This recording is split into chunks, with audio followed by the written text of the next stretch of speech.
Before we begin tonight's journey into one of history's most enduring mysteries, I want to take just a moment to ask for your support. If you're enjoying this content, using your hype points on this video helps the channel more than you could possibly know. For those listening on Spotify, leaving a review makes an incredible difference in helping others discover these stories. And if you feel like it, drop a comment letting us know what time it is where you are and where in the world you're tuning in from. We absolutely love seeing our community spread across the globe. If this is your first time here and you enjoy what you hear, consider subscribing. It means everything, and a huge thank you to Dogface680 for the continued support. Your engagement keeps this channel going. Now, let's dim the lights and step into a mystery that spans centuries. A name that should not reappear. There exists in the margins of recorded history a pattern that refuses explanation. Across 3 centuries, through revolutions and upheavals, amid the rise and fall of empires, the same name appears, the same face, the same voice, the same man, not a descendant, not a successor bearing a family title, the same individual. This is not legend passed through village storytelling. These are documented appearances in royal courts, witnessed by nobles, recorded by historians who had no reason to lie, and every reason to maintain credibility. The man's name was the Count of Saint-Germain. He possessed no confirmed place of birth. No verified death certificate exists. His origins remain deliberately obscured, his departure from history equally mysterious.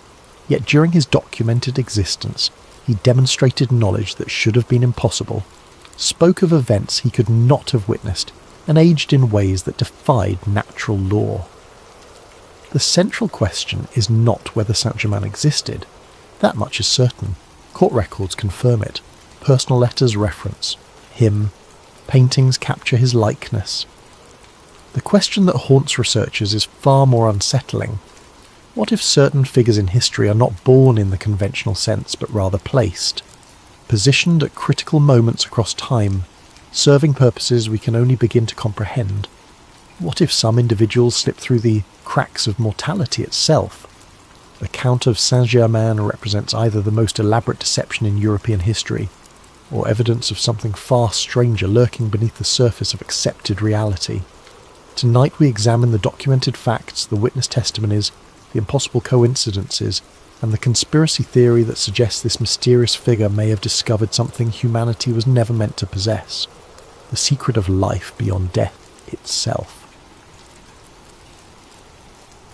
Chapter 1. The first recorded appearances. The mid-1700s. Europe sits balanced between enlightenment and superstition, reason and ritual. Royal courts glitter with wealth and intrigue. It is into this world that the Count of Saint-Germain first emerges from historical shadow. He appears without preamble, without introduction from any known source. One moment the European aristocracy has never heard his name. The next, he's dining with kings. His first documented appearances place him in France, moving through the higher circles of society with an ease that suggests long-standing familiarity. He speaks French without accent, though clearly it is not his native tongue. The same proves true for German, English, Italian, Spanish, Portuguese and Russian. He demonstrates working knowledge of Arabic, Chinese and Sanskrit. When asked about his origins, Saint-Germain offers only vague pleasantries. He is from the East. He has travelled extensively. His family name carries weight in certain circles, though he declines to specify which circles or where. The French court, accustomed to posturing nobility, finds his reticence oddly compelling rather, and suspicious. There is no desperation in his manner, no grasping for status or wealth.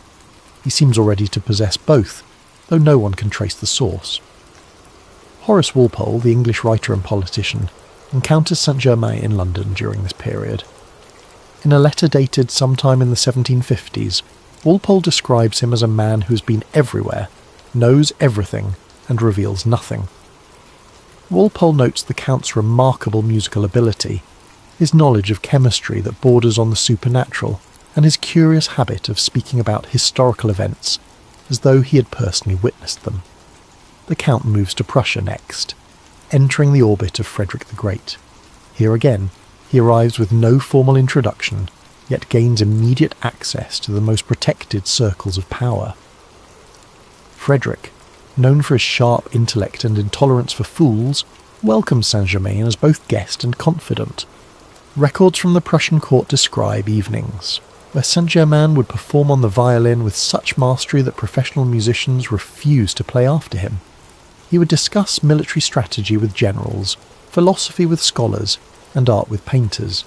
Each conversation revealed depth that suggested decades of study, yet no one could recall him ever being young. In Italy, the pattern repeats. Venice welcomes him. Florence opens its doors. He moves through Italian high society like a ghost passing through walls, present but somehow not quite solid, there but never quite permanent. What strikes observers across all these locations is consistency. Saint-Germain dresses impeccably but without ostentation. He wears diamonds of unusual size and quality, yet shows no interest in acquiring more.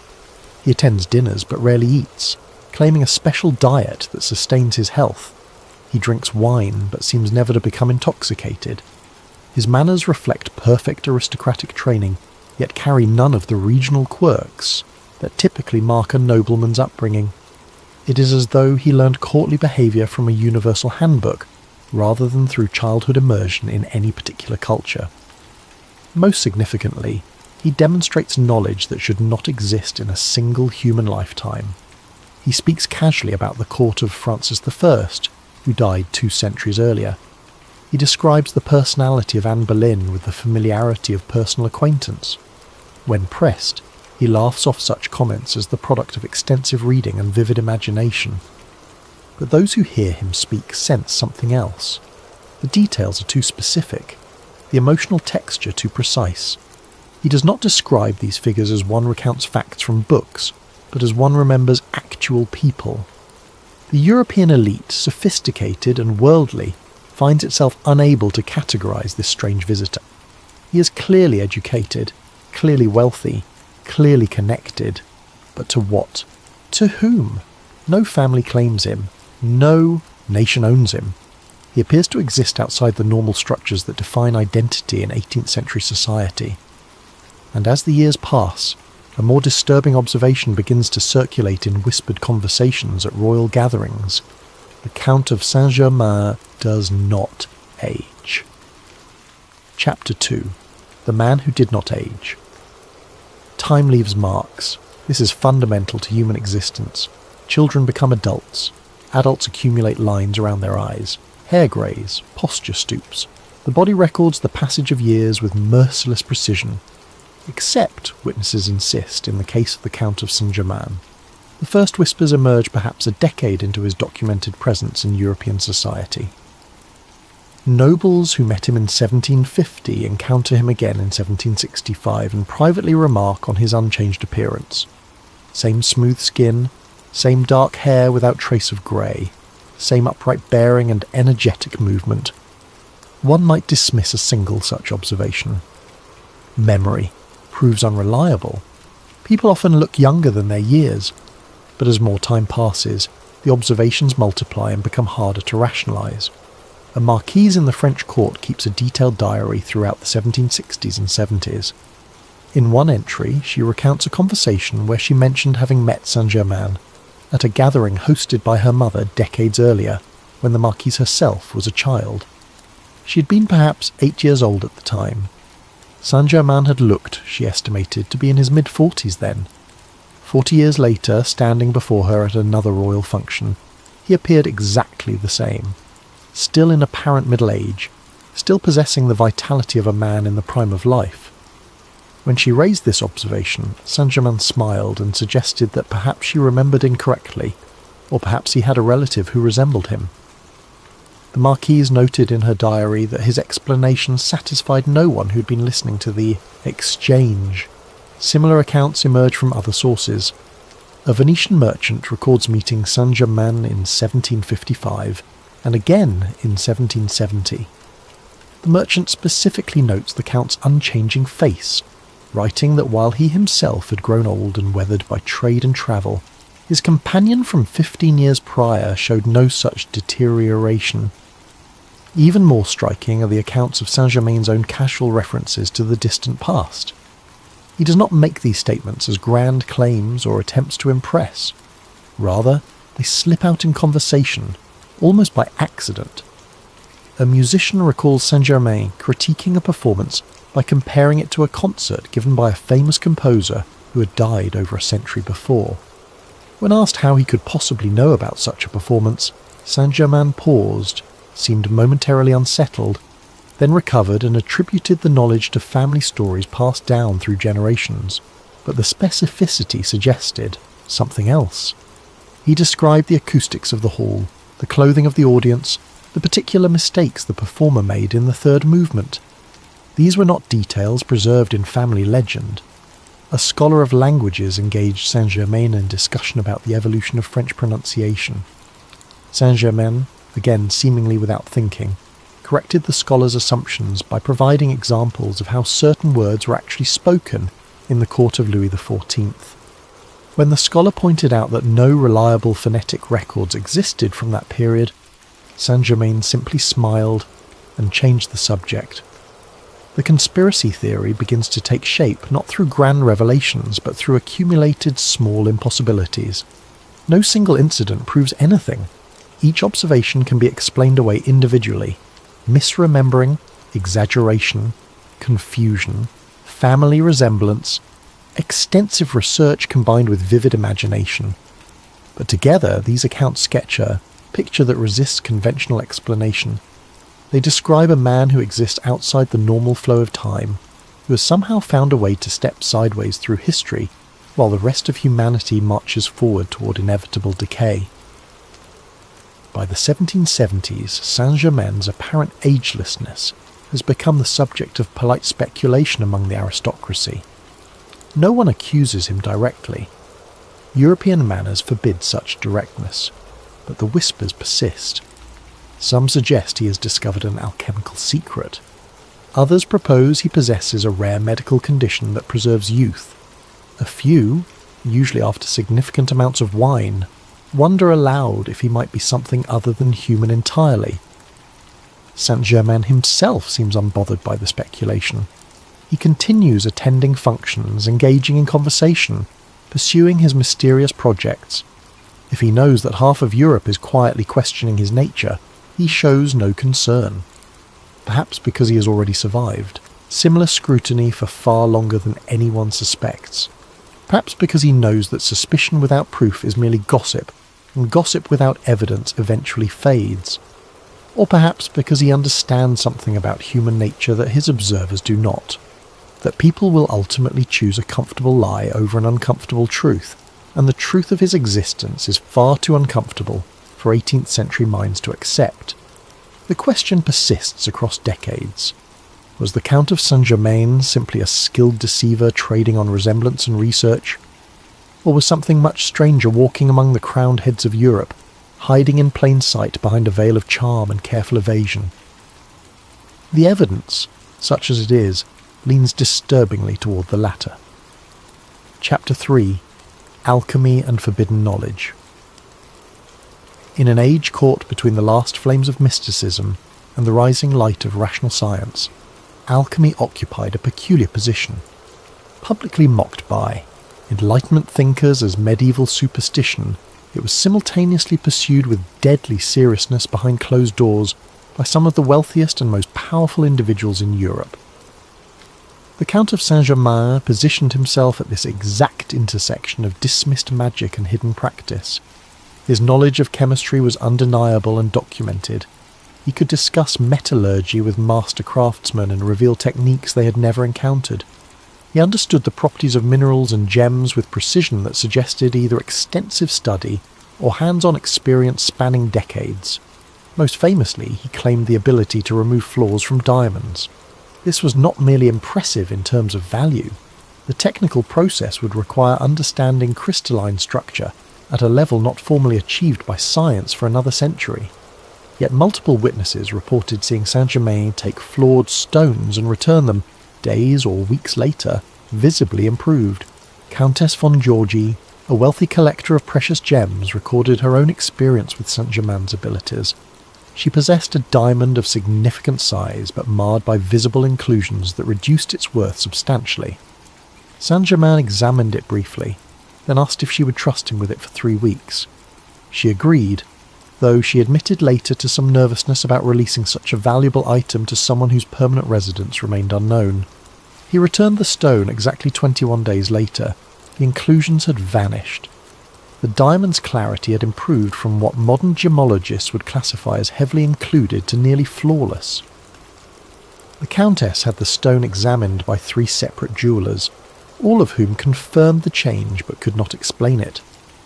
When asked about his method, Saint-Germain would only say that certain processes, applied with patience and precision, could encourage crystalline structures to reorganize themselves. He made it sound simple, even natural. None of the jewellers who examined the result could replicate it. This was far from his only demonstration of unusual knowledge. He prepared dyes and pigments that painters insisted produced colours more vibrant and longer lasting than any they had previously used. He created cosmetics that noblewomen swore had genuine restorative properties for aging skin. He mixed medicines that, according to those who consumed them, produced effects beyond what herbal remedies typically achieved. None of this proved supernatural ability. A brilliant chemist with access to resources and time could potentially achieve similar results. But the breadth of Saint-Germain's knowledge suggested something beyond individual genius. It suggested accumulated experience. The conspiracy theory proposes that what Saint-Germain demonstrated were not party tricks or fortunate experiments, but rather the refined techniques of someone who had spent not decades but centuries perfecting these processes. Someone who had witnessed the evolution of chemistry from its ancient origins through medieval alchemy and into early modern science. Someone who understood that what later ages would dismiss as magic was simply chemistry, practiced before the formal vocabulary existed to describe it. Consider the implications. If Saint-Germain had genuinely discovered a method to extend human life far beyond natural limits, what else might he have discovered? What other secrets might centuries of continuous existence have allowed him to uncover? The alchemical texts of earlier ages spoke of transmutation, not just lead into gold, though that captured popular imagination, but fundamental transformation of base elements into refined ones. Most significantly, they spoke of the philosopher's stone, a substance that supposedly granted its possessor both unlimited wealth and unlimited life. Saint-Germain never claimed to possess such an object, but he never quite denied it either. When asked directly about alchemical secrets, he would typically deflect with humour. He might say that if he possessed unlimited wealth, surely he would dress more extravagantly. If he had discovered immortality, would he waste it attending dinner parties? But those listening carefully noticed he never said these things were impossible, only that if he possessed them, he would presumably behave differently than he did. It was the answer of someone threading a very careful needle, denying nothing, confirming nothing, allowing speculation to swirl while providing no solid evidence in any direction. The European elite found this both frustrating and fascinating. Here was a man clearly in possession of remarkable knowledge, yet utterly unwilling to share it or even fully acknowledge it. He would demonstrate capabilities that seemed impossible, then brush away questions as though he had merely performed a clever parlour trick. The effect was to leave witnesses uncertain of what they had actually seen. Had the diamond truly improved? Or had Saint-Germain somehow switched it for a better stone? Had the dyes really performed beyond normal chemistry? Or had the painters simply never encountered that particular combination of ingredients before? The uncertainty served Saint-Germain well. It kept him interesting without making him threatening. European society could accept a mysterious genius with unusual skills. It could not accept an immortal alchemist who had violated the fundamental laws of nature, so the theory remained whispered rather than spoken. The evidence remained suggestive rather than conclusive, and Saint-Germain remained free to move through society, neither fully exposed nor fully hidden, occupying that narrow space between the explainable and the impossible.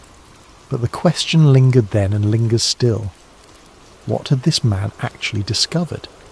And if he had found a way to cheat death, why would he choose to spend his endless years dining with nobles and performing chemical demonstrations? Unless, of course, he had other purposes, hidden agendas that required proximity to power and access to information, objectives that would only become clear when viewed across the span of centuries rather than years. Chapter 4. Warnings Ignored. History records that the Count of Saint-Germain involved himself in politics with considerable care and surprising frequency. For a man who claimed no national allegiance and maintained deliberate mystery about his background, he showed persistent interest in the affairs of European states. More specifically, he appeared to position himself as an early warning system. Multiple accounts place Saint-Germain in conversation with King Louis XV of France during the 1760s and early 70s. The content of these conversations was meant to remain private, but details leaked through courtiers and servants, as details always do in royal households. Saint-Germain, according to these fragmentary accounts, warned the king of coming upheaval. He spoke of unrest in the countryside, of philosophical movements that would harden into political revolution, of a moment approaching when the French monarchy would face an existential crisis. Louis reportedly listened but dismissed the warnings as exaggeration. France had weathered internal conflicts before. The aristocracy remained powerful. The church provided spiritual authority. The military ensured order. Saint-Germain allegedly responded that surface stability often masks deep rot, that institutions which seem permanent can collapse with startling speed once certain thresholds are crossed, that the signs of coming revolution were already visible to those who knew how to read them. The king, according to witnesses, found these pronouncements interesting but not convincing. Saint-Germain had no official position. He represented no intelligence network. His warnings carried no institutional weight. What made them unsettling was not their source, but their specificity. Saint-Germain did not speak in vague prophecies or mystical symbolism. He identified concrete problems: debt accumulation, rural poverty, intellectual movements questioning traditional authority, the gap between aristocratic lifestyle and common suffering. These were observable facts, but Saint-Germain wove them into a narrative of inevitable collapse that most observers found overly pessimistic. He spoke as though he had already witnessed this pattern before, as though he recognized the symptoms of societal breakdown from personal experience.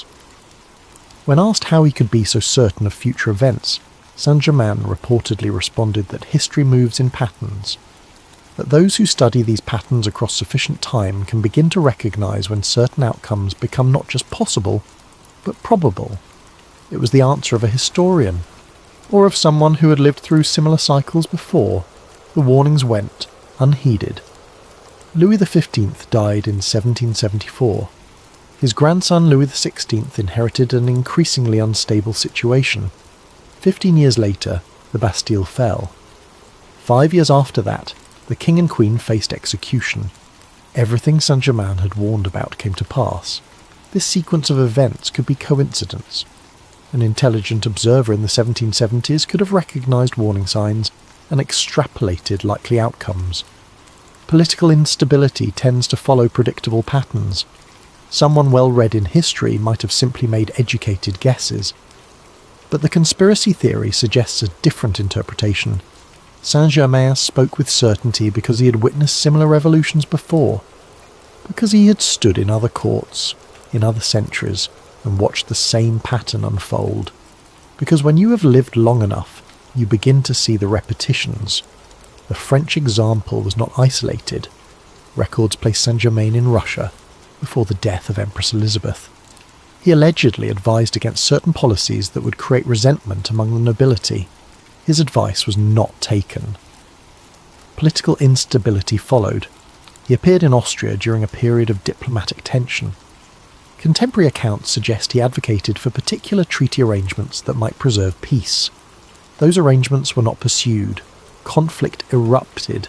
Again and again, across different nations and different contexts, the pattern repeats. Saint-Germain positions himself near centres of power. He offers counsel. The counsel is ignored. Events unfold in ways that validate his concerns. One could argue this proves nothing except good political instincts and unfortunate timing, except for one additional detail that witnesses consistently report. Saint-Germain spoke about these coming events not with the anxiety of someone predicting disaster, but with the weary resignation of someone who had already witnessed the same disasters multiple times before. He did not sound like a prophet warning of doom. He sounded like a teacher watching students ignore lessons they would eventually learn the hard way. There was a quality of sadness in his warnings, according to those who heard them. Not the sadness of someone imagining future suffering, but of someone remembering past suffering and recognizing its return. A nobleman from the Prussian court wrote in his memoirs about a private conversation with Saint-Germain in which the Count spoke about the inevitable cycle of enlightenment and barbarism, how societies build, peak and collapse, how knowledge gets lost and rediscovered, how each generation believes itself wiser than those before, only to make the same fundamental mistakes. The nobleman found the conversation fascinating but also deeply melancholic. Saint-Germain spoke like someone exhausted by repetition, like someone who had watched the same drama play out across so many stages that he could recite all the lines before the actors spoke them. If the conspiracy theory holds truth, this makes terrible sense. Imagine possessing the ability to see the patterns, to know what comes next, but lacking the power or position to actually prevent it. Imagine being condemned to watch humanity make the same errors across centuries, unable to intervene effectively because intervention requires the kind of authority that only comes with official position. Saint-Germain never held office, never commanded armies, never wrote laws. He existed in the margins, advising but never directing, warning but never controlling. Perhaps this was by choice. Perhaps someone who had lived through centuries understood that power corrupts across any time span, and the only safety was in influence without authority. Or perhaps he had tried more direct intervention in earlier eras and learned through bitter experience that changing human nature exceeds the capability of even an immortal observer. Either way, the historical record shows a consistent pattern. Saint-Germain watching, warning, and ultimately witnessing his warnings come true while the world insisted on learning its lessons the expensive way. And when revolution finally consumed France, when the warnings proved prophetic, when blood ran in streets and aristocrats faced execution, the Count of Saint-Germain had already moved on. Because if you cannot stop the catastrophe, there is no point in dying in it. Not when you still have so much more history to witness. Chapter 5. The Death That Solved Nothing. In late February of 1784, official records indicate that the Count of Saint-Germain died at the residence of Prince Charles of Hesse-Kassel in Eckernförde, Germany. The death certificate exists. It lists the deceased's name, the date, the location. By all bureaucratic measures, the mystery of Saint-Germain should end here. It does not. The problems begin with the circumstances themselves. Saint Germain had been residing with Prince Charles for some time, engaged in alchemical experiments and philosophical discussions. The prince was one of Saint-Germain's closer associates, perhaps as close to a friend as the mysterious count permitted anyone to become. When Saint-Germain allegedly fell ill, the prince attended to him personally. When death came, the prince arranged for burial. All very proper and documented. Yet Prince Charles himself later made statements that cast doubt on whether the event had actually occurred as recorded. In letters written years after the supposed death, the prince referred to Saint-Germain in present tense.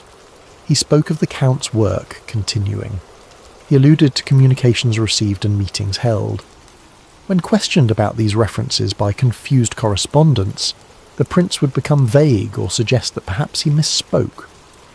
But the pattern of present tense references continued for years. More disturbing are the reported sightings. Within months of the official death, witnesses claimed to have seen Saint-Germain in Vienna. The reports were specific enough to include descriptions of his clothing, his manner of speaking, his unchanged appearance. One account came from a baroness who insisted she had dined with him. She described the conversation in detail, including Saint-Germain's comments on current political events. When told that the count had died earlier that year, she became angry. insisting that she was not mistaken and not prone to hallucinations. Similar reports emerged from Paris, Venice, and London over the following years. Each witness described the same man, same refined manner, same apparent age, same reluctance to discuss his background. Skeptics dismissed these as cases of mistaken identity. Someone must have resembled Saint-Germain closely enough to be confused for him. Perhaps the Count had relatives who shared his features. But the sightings continued into the next century and the next. By the mid-1800s, reports placed Saint-Germain in locations across Europe and beyond. A traveller claimed to have met him in India. A merchant swore he had negotiated a business deal with someone matching every detail of Saint-Germain's description in Constantinople. Each sighting could be explained individually. Human memory is fallible. People see what they expect to see. Con artists could have adopted Saint-Germain's identity for various purposes, but the sheer number of reports, spread across such vast geography and lengthy time, begins to strain those conventional explanations. The conspiracy theory offers two possible interpretations. First, that the death certificate from 1784 was falsified. Perhaps Saint-Germain needed to disappear from European society for reasons of his own. Perhaps the attention was becoming burdensome. Perhaps enemies were closing in. Whatever the motivation, he arranged with Prince Charles to stage a death, provide documentation, and allow him to move on under new circumstances. The second interpretation is far stranger but potentially more accurate, that Saint-Germain actually did die in 1784 and the death was simply irrelevant. If Saint-Germain had genuinely discovered some method of transcending mortality, perhaps what occurred in Eckernförde was merely a temporary disruption. Perhaps what witnesses saw as death was simply a transition point in a process the rest of humanity does not understand. This second interpretation requires accepting premises that violate everything modern science teaches about death and consciousness. It demands belief in concepts that sound more like fantasy than history.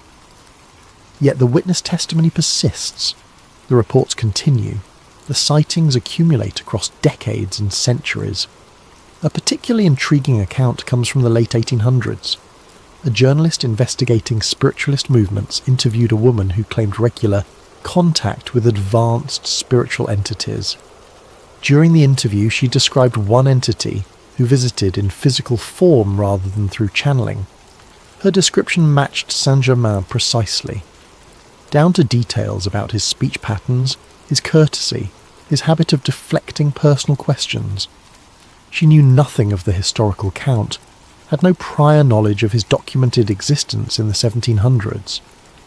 When the journalist later researched historical records and showed the woman paintings from the 18th century, she confirmed that was the individual who had visited her. The journalist published the account but positioned it as evidence of delusion or fraud. He could not accept the alternative, that he had stumbled across evidence of someone moving through history unchanged, treating centuries like others treat years. By the early 1900s, Saint-Germain had transformed in public consciousness from historical figure to mythological symbol, but the sightings did not stop. A soldier in World War I wrote letters home describing an officer who appeared during critical battles, offered tactical advice that saved lives, then vanished before anyone could properly thank him. The descriptions aligned with Saint-Germain. The soldier had no knowledge of who Saint-Germain was. A woman in Paris during the 1930s kept a diary in which she recorded meeting an elegant gentleman at a cafe who spoke perfect French, but with an archaic formality. He discussed the coming war with specific predictions about how it would unfold. When she saw him again months later and mentioned their previous conversation, he smiled and suggested she must be confusing him with someone else, but his predictions proved accurate. Each account taken alone proves nothing. Memory distorts. People lie. Coincidence explains much. But the pattern stretches across too much time, touches too many independent witnesses, maintains too much consistency to dismiss entirely. The death that was supposed to end the mystery of Saint-Germain instead became just another chapter in it. The official record states he died. The unofficial testimony suggests he simply moved on. And if the conspiracy theory holds truth, perhaps that distinction matters less than we assume. Perhaps for someone who had already transcended normal human limitations, death itself was just another door to walk through, not an endpoint but a passage. The Count of Saint-Germain, according to documents, died in 1784. The Count of Saint-Germain, according to witnesses, kept walking. One of these statements must be false, or perhaps our understanding of what death means is simply too limited to encompass what Saint-Germain had become. Chapter 6. The Theory of the Observer. The accumulated evidence, such as it is, forces a question. What exactly was the Count of Saint-Germain? The conventional answer, an unusually talented charlatan who exploited aristocratic credulity for personal gain. Someone who studied history extensively and performed chemistry tricks to create an aura of mystery. Perhaps a series of related individuals using the same name and cultivating resemblance to maintain the deception across generations. This answer satisfies those committed to materialist explanations. It requires no violation of natural law. It preserves our understanding of mortality as absolute and universal, but it struggles to account for the specificity of witness testimony, the consistency across unconnected sources, and the sheer duration of the phenomenon. The conspiracy theory must therefore propose something more radical, that Saint-Germain represents either an immortal being, someone with access to time travel, or what some researchers have called a custodian of historical continuity. Consider each possibility. Immortality requires believing that Saint-Germain discovered an alchemical or biological process that halted or reversed aging. Not impossible in theory. Modern science has identified genetic and cellular mechanisms related to aging. Some organisms demonstrate negligible senescence. If Saint-Germain had somehow stumbled upon or deliberately created a method to trigger similar effects in humans, he could have achieved functional immortality. This would explain his unchanged appearance. It would explain his accumulated knowledge. It would explain why death certificates failed to end his presence in history. But it struggles to explain some of the stranger elements, the perfect timing of his appearances, his uncanny political predictions. The sense witnesses report that he spoke about history not as past events, but as personal memories. Time travelled offers a different framework. If Saint-Germain possessed the ability to move backward and forward through historical periods, appearing when and where he chose, it would explain many of the anomalies. He could appear in multiple centuries because he was visiting from outside the normal flow of time. He could speak with certainty about future events because for him they had already occurred. He could vanish and reappear because he was simply travelling to different temporal locations. This theory has appeal but creates its own problems.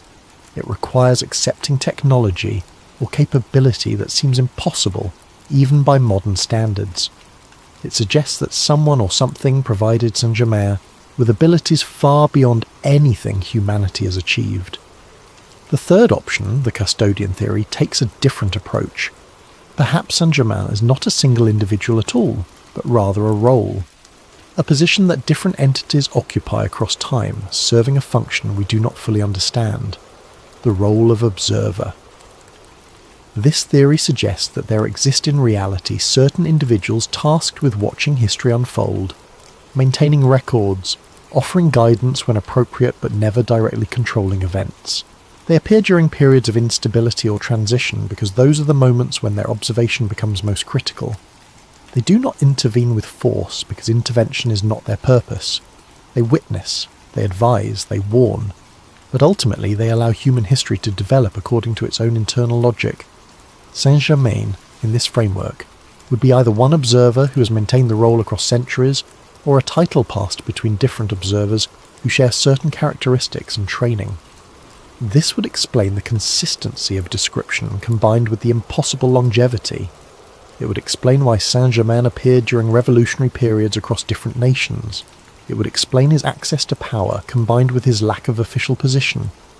Observers would need to remain outside normal social structures to maintain their objectivity. They would need to understand human nature across cultures and eras. They would need to resist the temptation to use their knowledge for personal gain. Saint-Germain demonstrated all these qualities.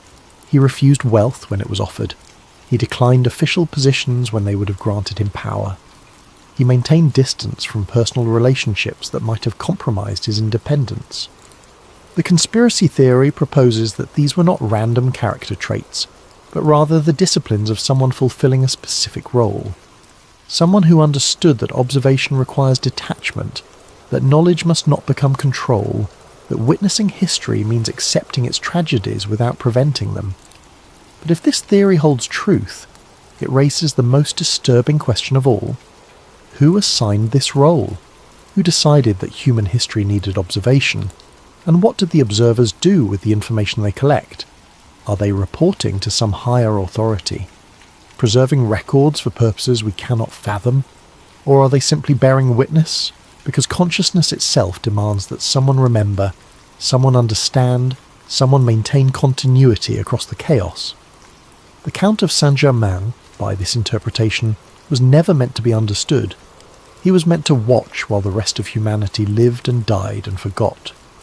He appeared when needed not because he controlled events, but because the observer's role demands presence during transformative moments. He offered warnings not because he could prevent disaster, but because the observer must at least try, even knowing the attempt will fail. And he vanished not because his work was complete, but because each era eventually moves beyond the crisis point, returning to periods of stability, where observation requires less visibility. This theory cannot be proven. It exists in the realm of speculation built on circumstantial evidence and witness testimony that could always be explained away. But it offers a framework that accounts for the patterns without requiring us to accept any single impossible thing. We do not need to believe in immortality or time travel or supernatural intervention. We need only accept that some aspect of reality includes roles and purposes beyond conventional understanding. That consciousness might organize itself in ways we have not yet recognized. That the universe might include structures and functions that operate on timescales and through mechanisms outside normal perception. The Count of Saint-Germain, custodian of continuity, witness to transformation, observer of humanity's endless cycle of growth and collapse, never intervening, always watching, forever present at the margins of history, waiting for the moments when his quiet guidance might make a difference, knowing it rarely will, continuing anyway because the role demands it. If true, it suggests we have never been alone in our historical journey, that someone or something has always been watching, recording, remembering. Whether that should comfort us or terrify us remains an open question. Chapter 7. Secret Societies and Silence. The Count of Saint-Germain moved through European high society with remarkable ease, but beneath that glittering surface, rumours connected him to something darker and deeper. Secret intellectual circles, proto-Masonic networks, and the underground preservation of forbidden knowledge. The 18th century witnessed an explosion of secret societies. Masonic lodges spread across Europe and beyond. The Illuminati formed and dissolved. Rosicrucian orders claimed ancient lineage and mysterious wisdom. These organizations positioned themselves as inheritors of knowledge, too dangerous or too sacred for public consumption. Saint-Germain appears in the margins of many such organizations, never quite at the centre, but never quite absent either. Masonic records from the period occasionally reference a mysterious figure matching his description, attending lodge meetings in various cities. The references are frustratingly vague, often identifying him only as the stranger or the traveller, but the contextual details suggest the Count's involvement. What makes these connections significant is not simply his presence, but what witnesses reported he contributed. He did not come seeking initiation or advancement through ranks. He arrived already possessing knowledge that impressed even the highest ranked members. An account from a French Masonic lodge describes an evening when Saint-Germain attended as a guest. The master of the lodge presented a philosophical puzzle drawn from ancient Egyptian symbolism, expecting it to generate discussion and debate. Saint-Germain listened briefly, then offered a complete interpretation, explaining the layered meanings, the historical context, and connections to other symbolic systems. The master later wrote that the visitor demonstrated understanding that would typically require decades of study and initiation into mysteries the lodge had spent years carefully preserving. When asked how he came to possess such knowledge, Saint-Germain smiled and suggested that some truths are rediscovered independently by those who look deeply enough. This pattern of mysterious expertise repeats across different societies and different countries. He appears, he demonstrates knowledge, he offers insights, then he moves on, leaving members both impressed and unsettled. The Rosicrucian connections are even more intriguing. The Rosicrucian manifestos, published in the early 1600s, spoke of a secret brotherhood possessing alchemical and scientific knowledge far beyond common understanding. They claimed ancient origins and promised eventual revelation of transformative wisdom. Several historians have noted that Saint-Germain's documented abilities and knowledge align remarkably well with what the Rosicrucian manifestos promised. His chemistry skills, his understanding of languages and history, his apparent longevity, his refusal to claim membership in any organisation while simultaneously demonstrating insider knowledge. One conspiracy theory suggests that Saint-Germain was not merely connected to the Rosicrucians, but was perhaps one of their original founders, using the public manifestos to create plausible cover for knowledge he had accumulated through other means. This would explain why he never formally joined any lodge or society, despite obviously possessing the knowledge such groups protected. He already had access to the source. The organisations were attempting to preserve and distribute information he had helped originate. But all of this raises a critical question. What knowledge were these societies actually protecting? The conventional answer is that they preserved philosophical and symbolic systems that helped members achieve spiritual enlightenment or moral improvement. They studied ancient wisdom traditions and attempted to apply those insights to contemporary life. The conspiracy theory suggests something more concrete, that secret societies were repositories for actual practical knowledge that mainstream society had rejected or forgotten, that embedded within their symbols and rituals were instructions for processes that worked but could not be explained through accepted frameworks. Saint-Germain's involvement would make sense in this context. If he had discovered genuine methods for life extension, metallurgical transformation, or other capabilities deemed impossible, he could not simply publish this information. Mainstream science would reject it. Religious authorities might condemn it. Political powers would seek to control it. Better to encode it within symbolic systems. Better to preserve it through initiation and careful teaching. Better to maintain it within organisations sworn to secrecy. The societies would serve as insurance. If Saint-Germain disappeared or died or chose to withdraw from public life, the knowledge would persist. Others could access it. Through patient study and proper initiation, this interpretation casts secret societies in a different light, not as mere philosophical clubs or social networks, but as actual archives of functional knowledge, maintaining information across generations through deliberate obscurity.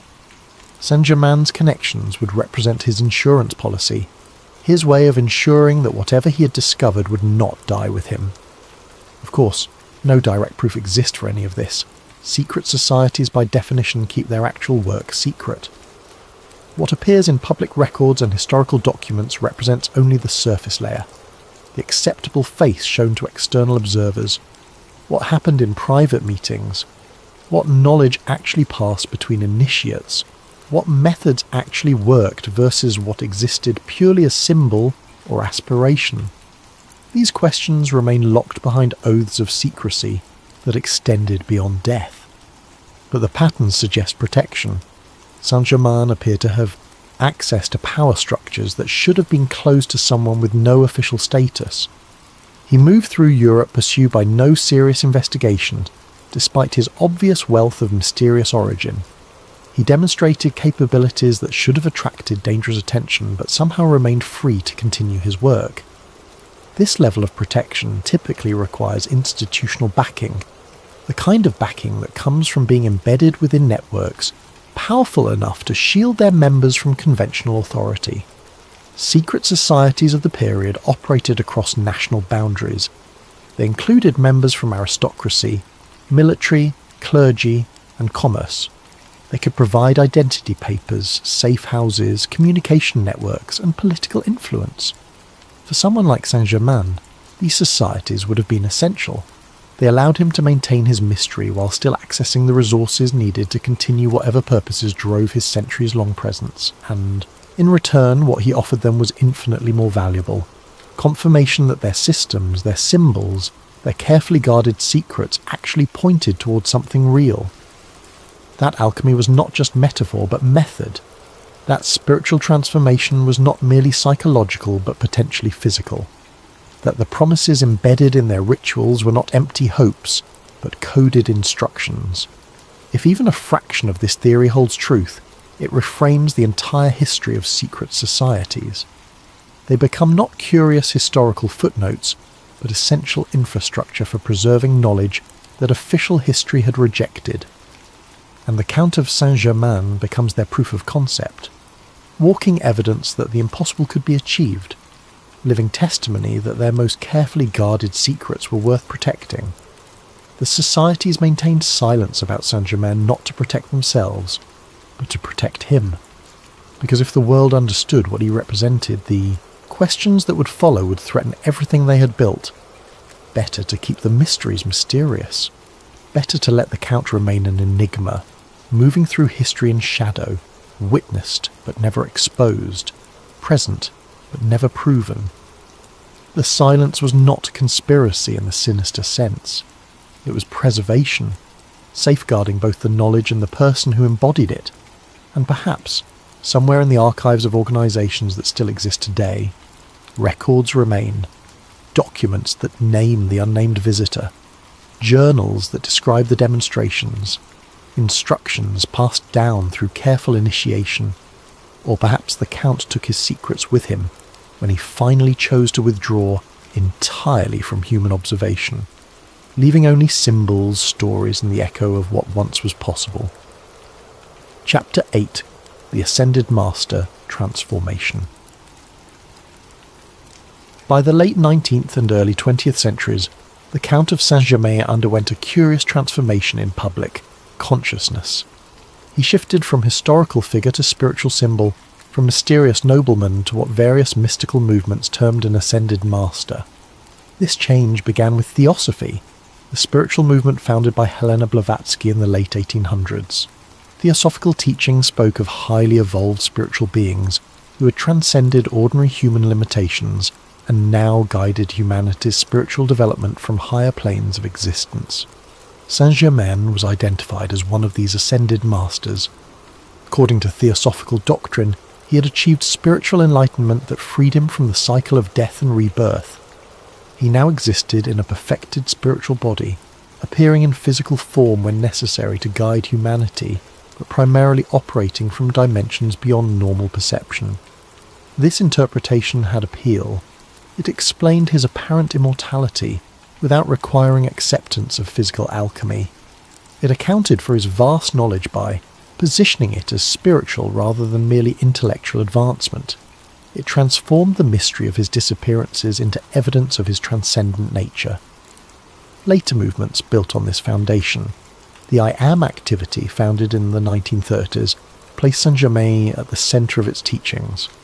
Founder Guy Ballard claimed direct contact with the Ascended Master, receiving teachings and instructions that formed the basis of the movement's philosophy. According to Ballard, Saint-Germain communicated messages about spiritual evolution, cosmic hierarchy, and humanity's destiny. The Count became a teacher figure, offering guidance to those who sought spiritual advancement. Other New Age movements adopted similar frameworks. Saint-Germain appeared in channeled messages, automatic writing, and spiritual visions. He became associated with concepts like the violet flame of purification, spiritual transformation, and preparation for humanity's next evolutionary stage. This transformation from historical person to spiritual archetype solved certain problems while creating others. On one hand, it allowed Saint-Germain's story to continue beyond the limitations of historical evidence. As a spiritual being, his continued presence did not require physical sightings or documentary proof. Believers could maintain connection through meditation, prayer, and spiritual practice rather than demanding concrete evidence. On the other hand, It threatened to bury the historical reality beneath layers of spiritual interpretation. The actual Count of Saint-Germain, whoever and whatever he truly was, became overshadowed by the symbolic Saint-Germain of mystical imagination. The conspiracy theory offers an intriguing interpretation of this transformation. Perhaps the mythologization was deliberate camouflage. Consider the strategic value of being transformed from mysterious historical figure into spiritual symbol. Once Saint-Germain became associated primarily with New Age movements and channeled messages, serious historical researchers would dismiss him entirely. The association with what mainstream academia considers fringe spirituality would actually protect the truth. Anyone investigating the real Count would encounter walls of mystical interpretation that obscured the documentary evidence. The genuine sightings would be mixed with invented spiritual encounters. The actual demonstrations of chemistry would be drowned out by claims of cosmic consciousness and violet flame visualization. This would serve Saint-Germain perfectly if he wished to continue operating while avoiding serious investigation. By allowing or even encouraging his transformation into spiritual mythology, he could effectively disappear from credible history while remaining present in ways that attracted only believers rather than skeptical researchers. It is a nearly perfect cover. Who would search seriously for an immortal alchemist when everyone knows he is really an ascended master existing on higher spiritual planes? The absurdity of the spiritual claims would make the historical claims seem equally absurd by association. But what if both were true? What if Saint-Germain had genuinely achieved something that could be described either as alchemical immortality or spiritual ascension, depending on one's framework? What if the mystical language was simply a different vocabulary for describing a real transformation? Ancient spiritual traditions speak of physical immortality achieved through internal alchemy. Taoist practices describe methods for transforming the physical body into a vehicle capable of transcending death. Indian yoga systems include teachings about attaining immortal physical form through specific disciplines. What mainstream spirituality dismisses as metaphor might be literal instruction. What seems like fantasy might be experiential report from those who succeeded. Saint-Germain could have discovered or rediscovered these methods. What he demonstrated through chemistry might have been the external manifestation of internal processes. His alchemical work with metals and gems might have been parallel to alchemical work on his own body and consciousness. In this interpretation, the Theosophists and later movements were not inventing mythology. They were describing reality using the only language available to them. They encountered evidence of someone who had transcended normal human limitations and interpreted it through their spiritual framework. The description was accurate even if the explanation was incomplete. This possibility suggests that the historical Saint-Germain and the ascended Master Saint-Germain might be the same entity, viewed through different lenses. The nobleman attending court functions was the physical manifestation. The spiritual guide teaching through visions and messages was the same consciousness operating from a different level. But it also raises disturbing questions about agency and manipulation. If Saint-Germain deliberately encouraged his own mythologization, what else might he have influenced? How many spiritual movements might have been nudged in particular directions? How much of what we consider spontaneous spiritual evolution might have been carefully guided by someone with centuries of experience in shaping human thought? The transformation from historical figure to spiritual symbol could represent the Count's greatest achievement, ensuring his continued relevance across centuries while making himself impossible to investigate seriously. Future generations would preserve his name and basic story while completely missing the reality. They would invoke him in spiritual practice, while never seriously asking whether he still walked among them in physical form. The perfect disguise is not invisibility.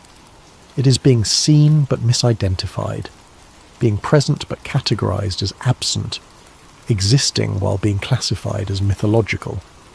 The Count of Saint-Germain, if he still exists, could move through the modern world completely unnoticed because everyone knows he is a spiritual concept rather than a physical person. And perhaps that was always the goal, to remain present without being found. to continue the work of observation and guidance while finally achieving the anonymity that centuries of visibility had denied him. The Ascended Master transformation was not the end of the Saint-Germain story. It was perhaps the beginning of its most sophisticated chapter, the moment when the Count finally learned how to hide in plain sight by making himself too spiritual to take seriously. History could no longer track him because history had handed him over to mythology, and mythology never demands proof. Chapter 9. Modern Sightings and Cultural Echoes. The 20th century did not end the Saint-Germain phenomenon. If anything, the pattern accelerated, though the character of the reports changed. The sightings became less formal, less connected to aristocratic circles, more distributed across social classes and geographic locations. Saint-Germain, if these accounts are believed, democratized his presence. A particularly intriguing cluster of reports emerged from California during the spiritual awakening of the 1960s and 70s. Multiple individuals, often with no connection to each other, described encounters with a courtly, refined man who seemed oddly out of time.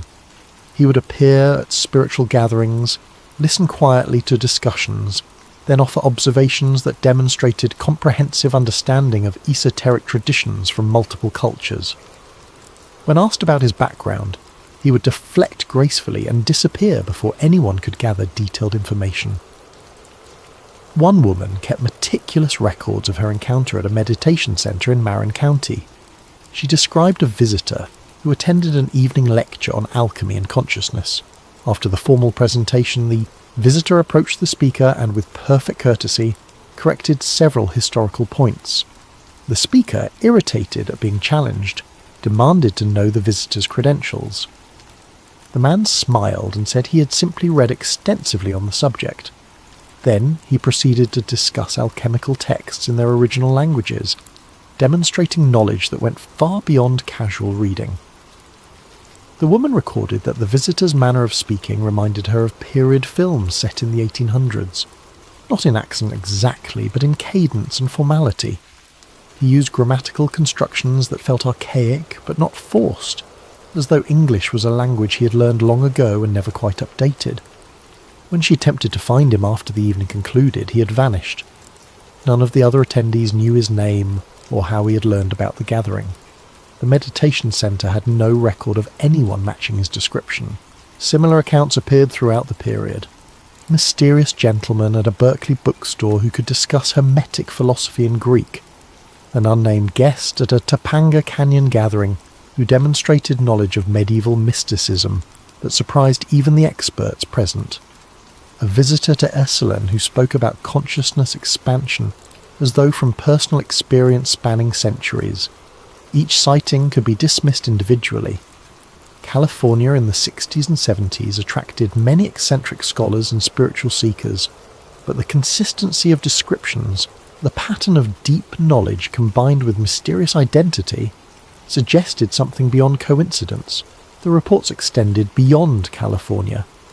The jeweller in Amsterdam told colleagues about a customer who brought in an unusual diamond and requested specific modifications to its setting. The customer's manner reminded the jeweller of descriptions he had read about Count Saint-Germain. When he made a joking reference to this, the customer's expression became unreadable. He collected the modified piece days later, paid in cash, and never returned. A music historian in Vienna encountered someone at an antique instrument exhibition who could discuss the exact acoustic properties of specific violins from the 1700s. Not from study, but the historian later insisted from apparent personal experience playing those exact instruments. In each case, the individuals vanished before establishing ongoing contact or leaving traceable information. The pattern suggests someone still moving through the world, still engaging with topics of long-standing interest, but now operating with far greater care about remaining unidentified. Perhaps centuries of visibility had taught necessary caution, or perhaps the modern world's surveillance capabilities required additional discretion. Cameras, databases, digital records, these technologies make sustained anonymity increasingly difficult. Someone trying to maintain mystery in the 21st century would need to be far more careful than was necessary in the 18th. The conspiracy theory proposes that Saint-Germain adapted his methods to match changing circumstances. Where once he could attend court functions confident that documentation would be minimal and tracking nearly impossible, now he must operate in shadows, limiting his presence to contexts unlikely to generate permanent records. But he has not withdrawn entirely. The sightings continue, though they become harder to verify, easier to dismiss. A blog post from 2008 described an encounter at a rare books auction in London. The author noticed another attendee who bid successfully on several 18th century alchemical manuscripts. During a break, they struck up conversation. The buyer discussed the manuscripts with intimate familiarity, not as collector, but as someone reconnecting with old friends. When the author asked if the buyer planned to donate the manuscripts to a library or university, the buyer smiled and said they belonged in private hands. Some knowledge, he reportedly said, is better preserved than distributed. The author tried to continue the conversation later, but could not locate the buyer anywhere in the auction house. These modern accounts lack the weight of historical documentation. They survive only as personal testimony, blog posts, forum discussions. They convince no one not already inclined to believe, which might be exactly the point. If Saint-Germain still walks among us, he has learned that the best way to maintain presence is to ensure that any evidence of that presence appears too questionable to take seriously. The occasional sighting becomes merely another internet anecdote. The mysterious encounter just a stranger with unusual knowledge.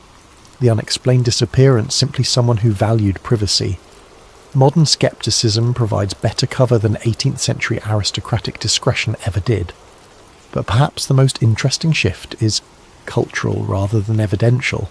Saint-Germain has become a reference point, a shorthand for a particular kind of mystery. Books, films and television shows invoke his name when they need a symbol of hidden knowledge and impossible longevity. This cultural presence serves a function beyond entertainment.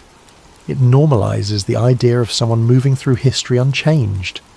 It makes the concept familiar enough that actual encounters might be dismissed as people confusing reality with fiction they have consumed. The perfect disguise for someone who still exists would be to ensure everyone knows the story but considers it mythology. To be so famous that no one believes you are real. And if the conspiracy theory holds truth, perhaps that was always the trajectory. Perhaps Saint-Germain's journey was always moving toward a moment when he could finally stop hiding, because no one would think to look for him. The modern world, with its comfortable materialism and certainty about the limits of the possible, has handed someone like Saint-Germain the greatest gift imaginable, collective disbelief. He can walk through our world invisible not because we cannot see him, but because we have decided in advance that he cannot be real.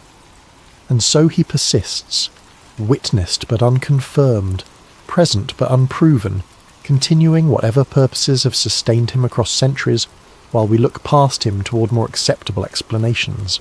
The sightings continue, the stories accumulate, the pattern persists, and somewhere in the margins between verified fact and dismissible fiction, a courtly figure from another era continues his eternal observation of humanity's ongoing drama. Also, the theory suggests, truth, as always, remains just beyond reach. Chapter 10. Why History Cannot Close the File. Most historical mysteries eventually resolve.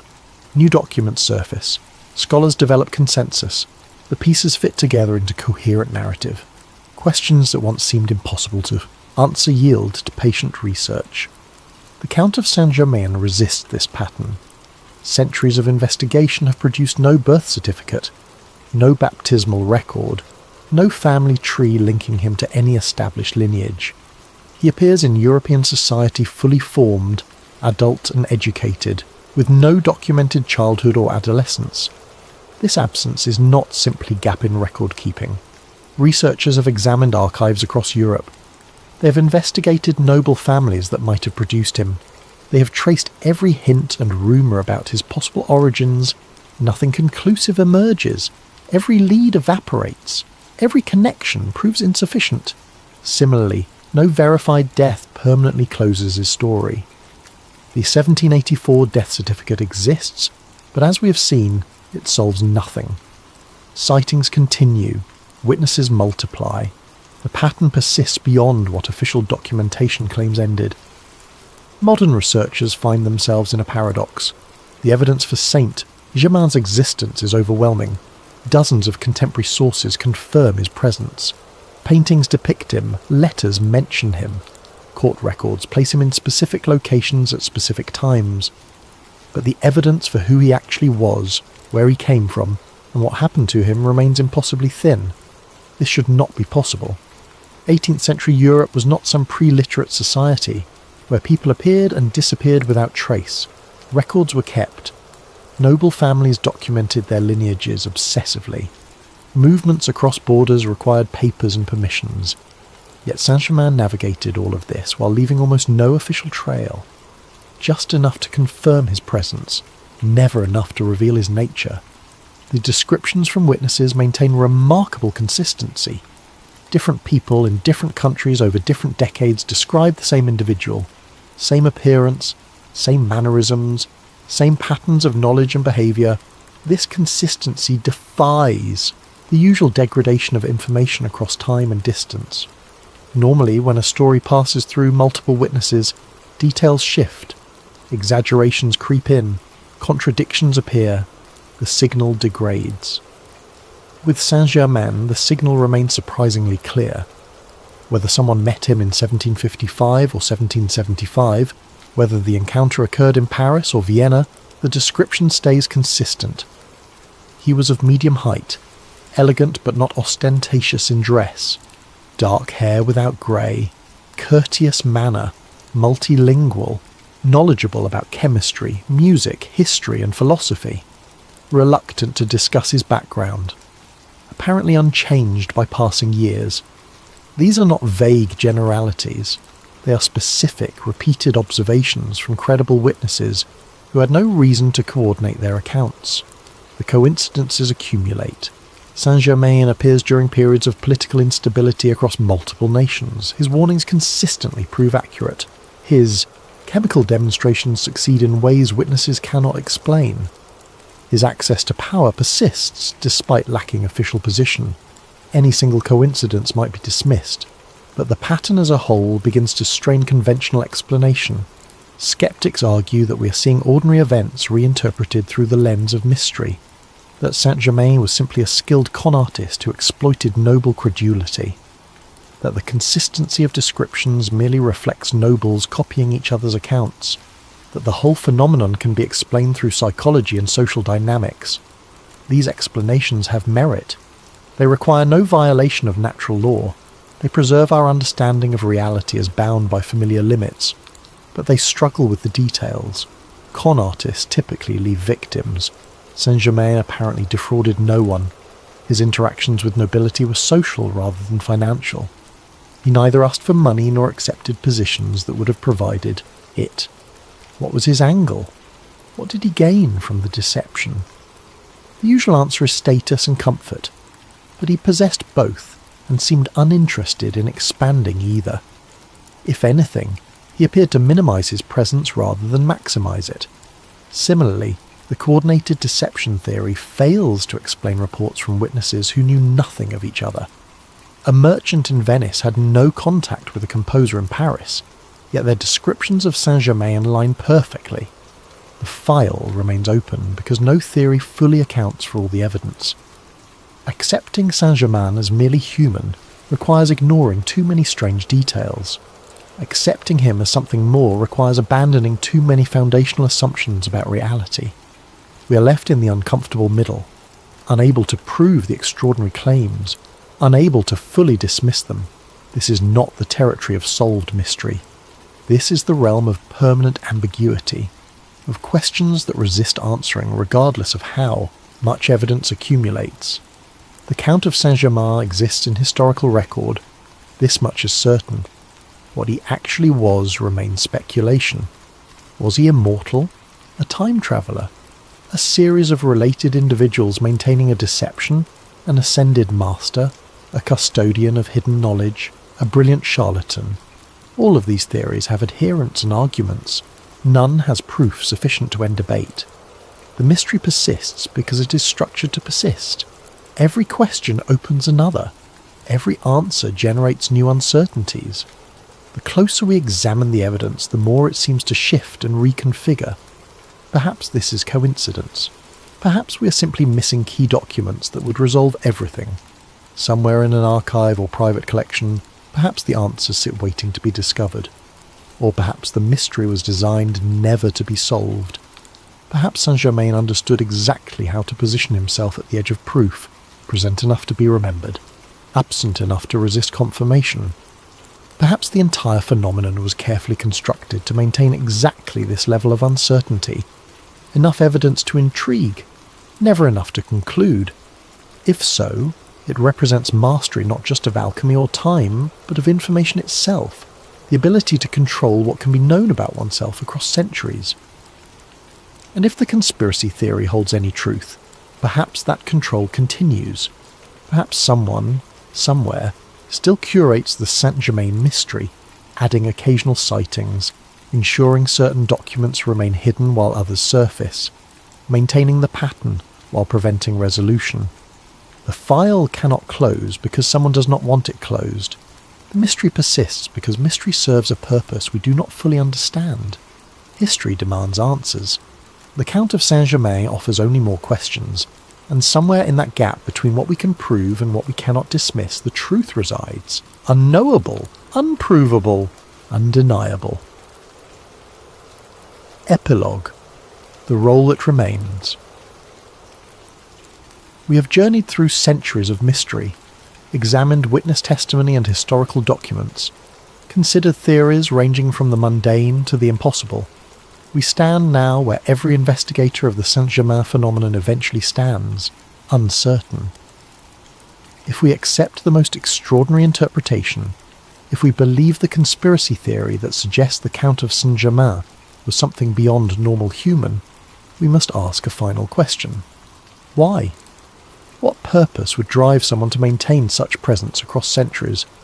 What goal would justify the careful concealment, the calculated mystery, the deliberate positioning at the margins of history? The theory suggests observation, that Saint-Germain served as witness to human development, that his role was not to control or direct, but simply to watch and record. This aligns with the evidence. He advised but never commanded, warned but never intervened with force, preserved knowledge but never weaponized it, engaged with power but never seized it for himself. These are the disciplines of someone committed to observation rather than participation. Someone who understands that true understanding comes from watching without interference, that the moment you begin to control the system, you can no longer accurately measure it. If Saint-Germain genuinely possessed abilities beyond human norm, immortality or time travel or spiritual transcendence, the temptation to use those abilities must have been overwhelming, to prevent disasters, to guide humanity toward better outcomes, to shape history according to superior knowledge. That he apparently resisted this temptation suggests either remarkable discipline or specific constraints. Either he chose not to intervene, or he could not. Perhaps the role of observer comes with rules. Perhaps whoever or whatever granted Saint-Germain his abilities also imposed limitations. Watch, but do not control. Advise, but do not compel. Preserve, but do not reveal. This would explain the patterns we have seen, the warnings that were ignored, the knowledge that was demonstrated but never fully shared, the presence that continued across centuries while achieving little visible impact. Frustrating for someone who could see the patterns, who knew what was coming, who understood how to prevent suffering, but necessary if the goal was something beyond preventing specific disasters. If the purpose was understanding humanity as it actually is rather than as it might ideally be. We study animals in their natural habitats without intervening because intervention would invalidate the observations. We maintain scientific controls precisely to avoid contaminating results with our presence. Perhaps Saint-Germain approached human history with similar discipline. Perhaps he understood that to truly understand our species, he needed to witness us making our own choices, learning our own lessons, following our own trajectory, even when that trajectory led to revolution, war and suffering, even when he could have prevented it. This interpretation transforms the Count from mysterious nobleman into something far more significant, the consciousness bearing witness to our collective journey, the eternal student of human nature, the patient recorder of our endless repetitions. And if this theory holds truth, perhaps he watches still. Not from spiritual dimensions or mystical planes, but from ordinary life, standing in crowds, sitting in cafes, observing the same patterns repeating in new forms, watching us make the same mistakes with different technologies, witnessing the eternal human struggle between what we know we should do and what we actually choose. Perhaps he no longer needs to hide because we have stopped looking. Perhaps he has finally achieved the perfect camouflage of our collective disbelief. Or perhaps he has simply moved on.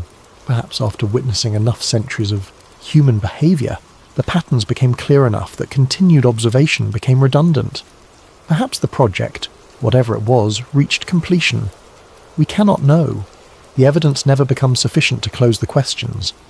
But if there is someone still watching, still recording, still bearing witness to our species as we stumble through history making the same errors in new contexts, the knowledge might provide strange comfort.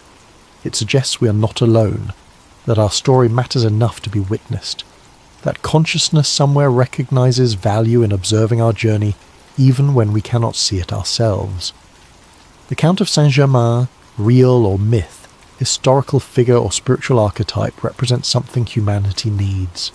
The sense that our actions matter enough to be remembered, that someone is watching who understands the long patterns, that the eternal now of human experience connects to something beyond immediate circumstance. Perhaps he was real. Perhaps he still exists. Perhaps he waits somewhere in the margins of our modern world for the next moment of crisis that requires his subtle presence. Or perhaps he was always symbol rather than substance.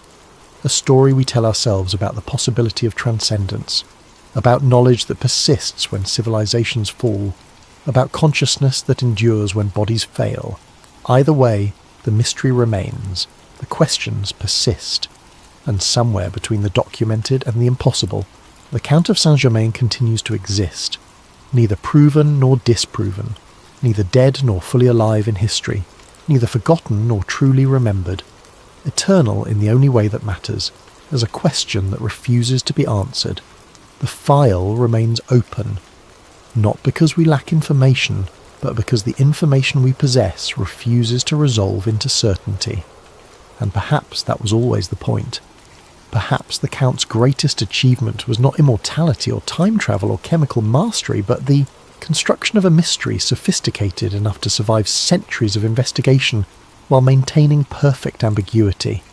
If so, he succeeded beyond imagination. The Count of Saint-Germain, whatever he was, achieved what few in history ever have. He became impossible to forget and equally impossible to confirm. He entered our collective consciousness and never left. He walks through our cultural imagination unchanged across centuries. He persists in the one realm where immortality is actually achievable. Story. And there, in the space between fact and fiction, history and myth, proof and possibility, the Count of Saint-Germain remains, watching, waiting, wondering if we will ever understand what he represented, or perhaps no longer caring whether we do. The mystery endures, the questions remain, and somewhere in the darkness between what we know and what we believe, a courtly figure from another era continues his eternal observation, or so the theory suggests. You decide.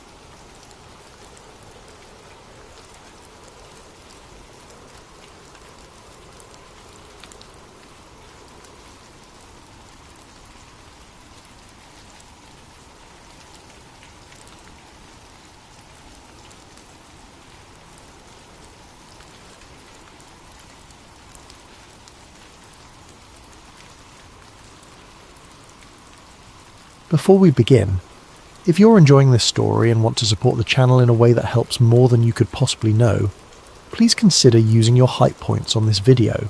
It makes a massive difference in helping us reach more people who love these kinds of mysteries. And if you feel like it, drop a comment telling us what time it is, where you are, and where in the world you're listening from. We absolutely love seeing where everyone is tuning in from across the globe. No pressure, but we really do enjoy connecting with all of you out there in the dark, wherever you are. Now, let's begin. The call came through at 3:47 in the morning, not to my phone, to my computer, through a chat program I hadn't opened in 6 years. The message was simple: you found it. Now you need to forget it.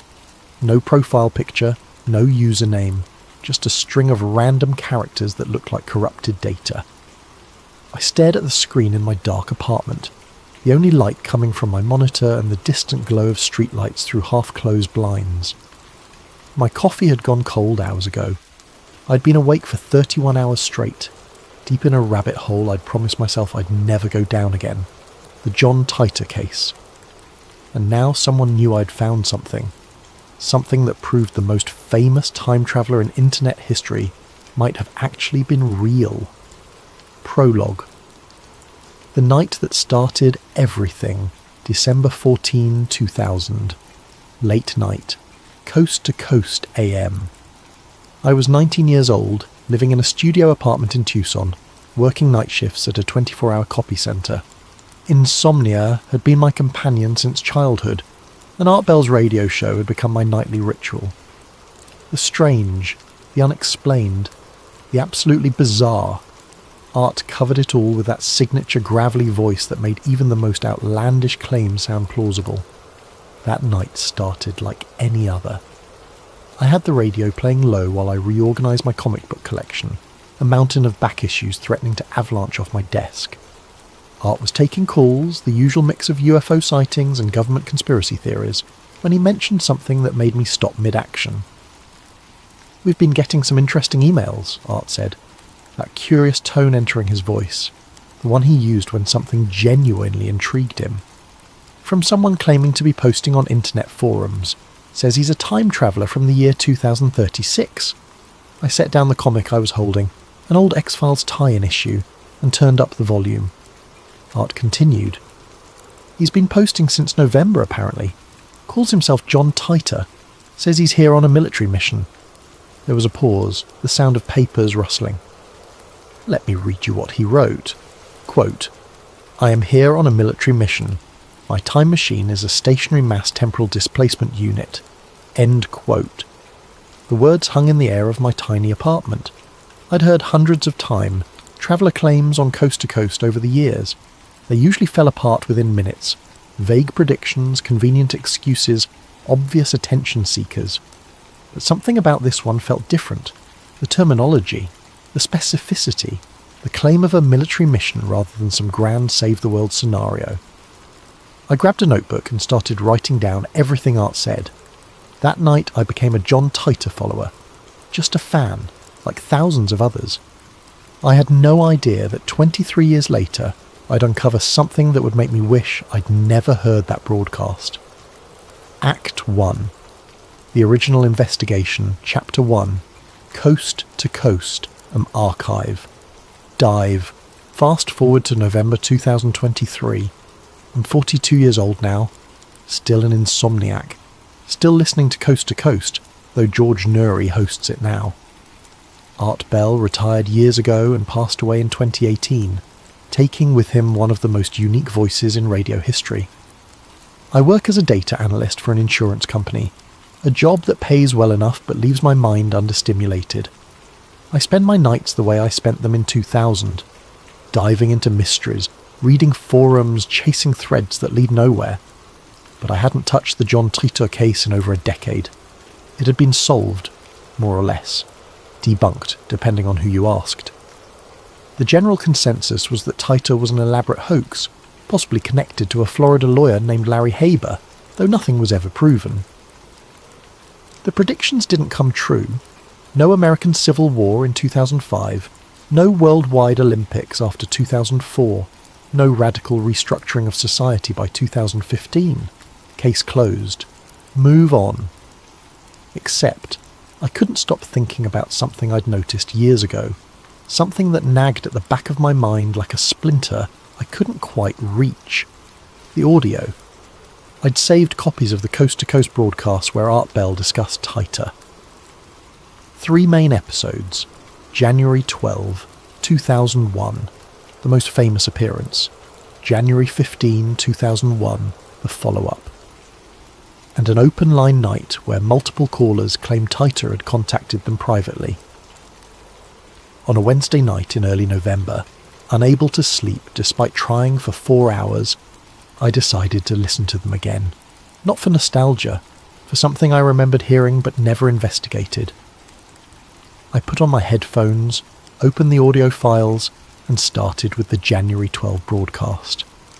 Art's voice filled my ears, warm and welcoming, introducing the topic of time travel, then playing clips of someone claiming to be John Titor responding to questions, reading his posts aloud. I listened to the entire episode normally the first time through. Then I listened again with audio editing software open, frequency analysis running, sound isolated into different channels.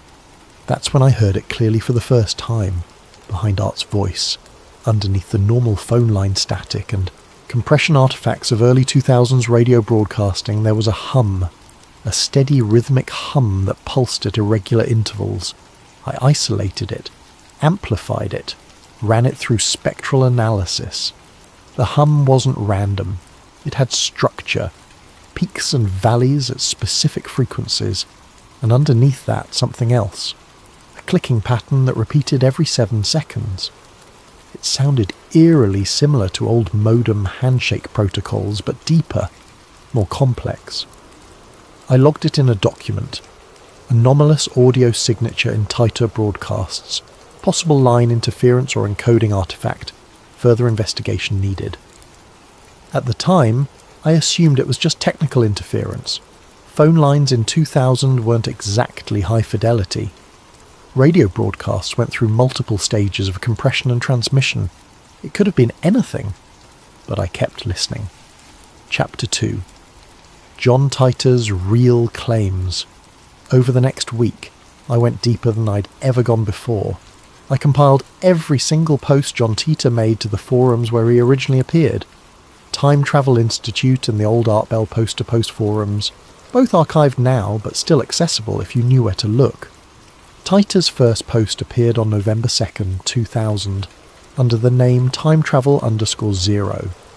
He described himself as an American soldier from the year 2036, sent back in time on a military mission to retrieve an IBM 5100 computer from 1975. The computer, he claimed, was needed to debug legacy Unix systems that would become critical in his timeline's future. His story was detailed, disturbingly detailed. He described his time machine, a C204 temporal displacement unit manufactured by General Electric. He posted technical diagrams showing a gravity distortion system using dual microsingularities held in magnetic suspension. He explained how the device worked, using terms like Kerr black holes and quantum field manipulation. He talked about his timeline's history, how a civil conflict would begin in America in 2005 following civil unrest and federal overreach, how it would escalate into a full civil war by 2008, how Russia would launch a nuclear strike in 2015, killing millions but ultimately leading to a simplified community-based society by 2036. He described life in his time, no internet as we knew it, decentralized communities, manual labour and agriculture being primary occupations, technology that was advanced in some ways but deliberately limited in others to prevent centralised control. He answered hundreds of questions, some scientific, some personal, some trying to trip him up. And when predictions didn't match our reality, when 2005 came and went without civil war, when the Olympics continued past 2004, when the nuclear strike didn't happen in 2015, Titor's defenders had a ready answer, because Titor himself had provided it. Many timelines exist, he'd written. Mine may not be yours. My presence here may have already altered events. Or you may simply exist on a different world line than the one I departed from. It was the perfect escape clause, unfalsifiable, impossible to disprove because any discrepancy could be explained by timeline divergence. Genius if you were running a hoax, terrifying if you weren't. I read through everything again with fresh eyes, and I noticed patterns I'd missed before. Tita never made predictions that could be immediately verified. He spoke about things years in the future, always leaving enough gap time that verification was impossible in the moment. He answered technical questions with impressive detail, but always with enough vagueness that experts couldn't definitively say he was wrong. And he never, ever provided proof that couldn't be explained away, except for one thing, the physics. Several theoretical physicists had analysed Tita's explanations of time travel mechanics. While much of it was speculative, some of his descriptions of rotating black hole physics and closed time-like curves were remarkably sophisticated for a random internet poster in 2000. Not impossible for someone well-read in theoretical physics to fake, but impressive nonetheless. One researcher noted that Tita's description of temporal acceleration matched some classified DARPA research that wasn't publicly known until 2004. How did a hoaxer know that in 2000? I added it to my notes, filed it under Interesting but Inconclusive. Chapter 3. The Haber Connection. Every investigation into John Tita eventually led to the same place. Larry Haber, an entertainment lawyer in Florida. The connection was discovered around 2009 by a group of dedicated researchers who traced internet records, domain registrations and communication patterns. They found that the Tita family's communications, after John stopped posting in March 2001, were allegedly handled by Haber's legal office. Haber and his brother, Maury, were somehow connected to the Tita Foundation, an organisation that claimed to represent the Tita family.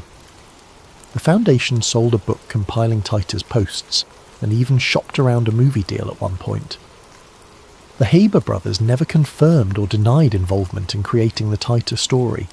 They maintained that they simply represented the interests of the time traveller's family, specifically his mother, who supposedly wanted to protect her son's identity. It was all very convenient and very suspicious. Over the years, researchers had tried to definitively prove the Haber connection. Some claimed success, others hit dead ends. The general consensus in the skeptical community was that one or both Haber brothers, possibly with accomplices, had created the entire Tita persona as either an elaborate art project or a potential media property. Case closed, right? I decided to reach out anyway. I found Larry Haber's law office contact information, still operating, still listed in Florida, and sent a carefully worded email. I identified myself as a researcher looking into the cultural impact of the John Tita story, asked if he'd be willing to discuss his involvement in representing the Tita family, and assured him I was approaching this from an academic perspective rather than as a debunker. 3 weeks passed, no response. I followed up, still nothing. On the 4th week, I got a reply, but not from Haber. The email came from an address I didn't recognise. The subject line read, "Regarding your Tita inquiry." The message itself was brief. Some cases are closed for a reason. Let this one stay buried. No signature, no explanation. I tried to reply. The email bounced back. Address didn't exist. I should have stopped there. Act 2. The clue no one ever followed. Chapter 4. The lost interview tape. I've always had a weakness for old electronics. Ham radios, vintage computers, obsolete media formats.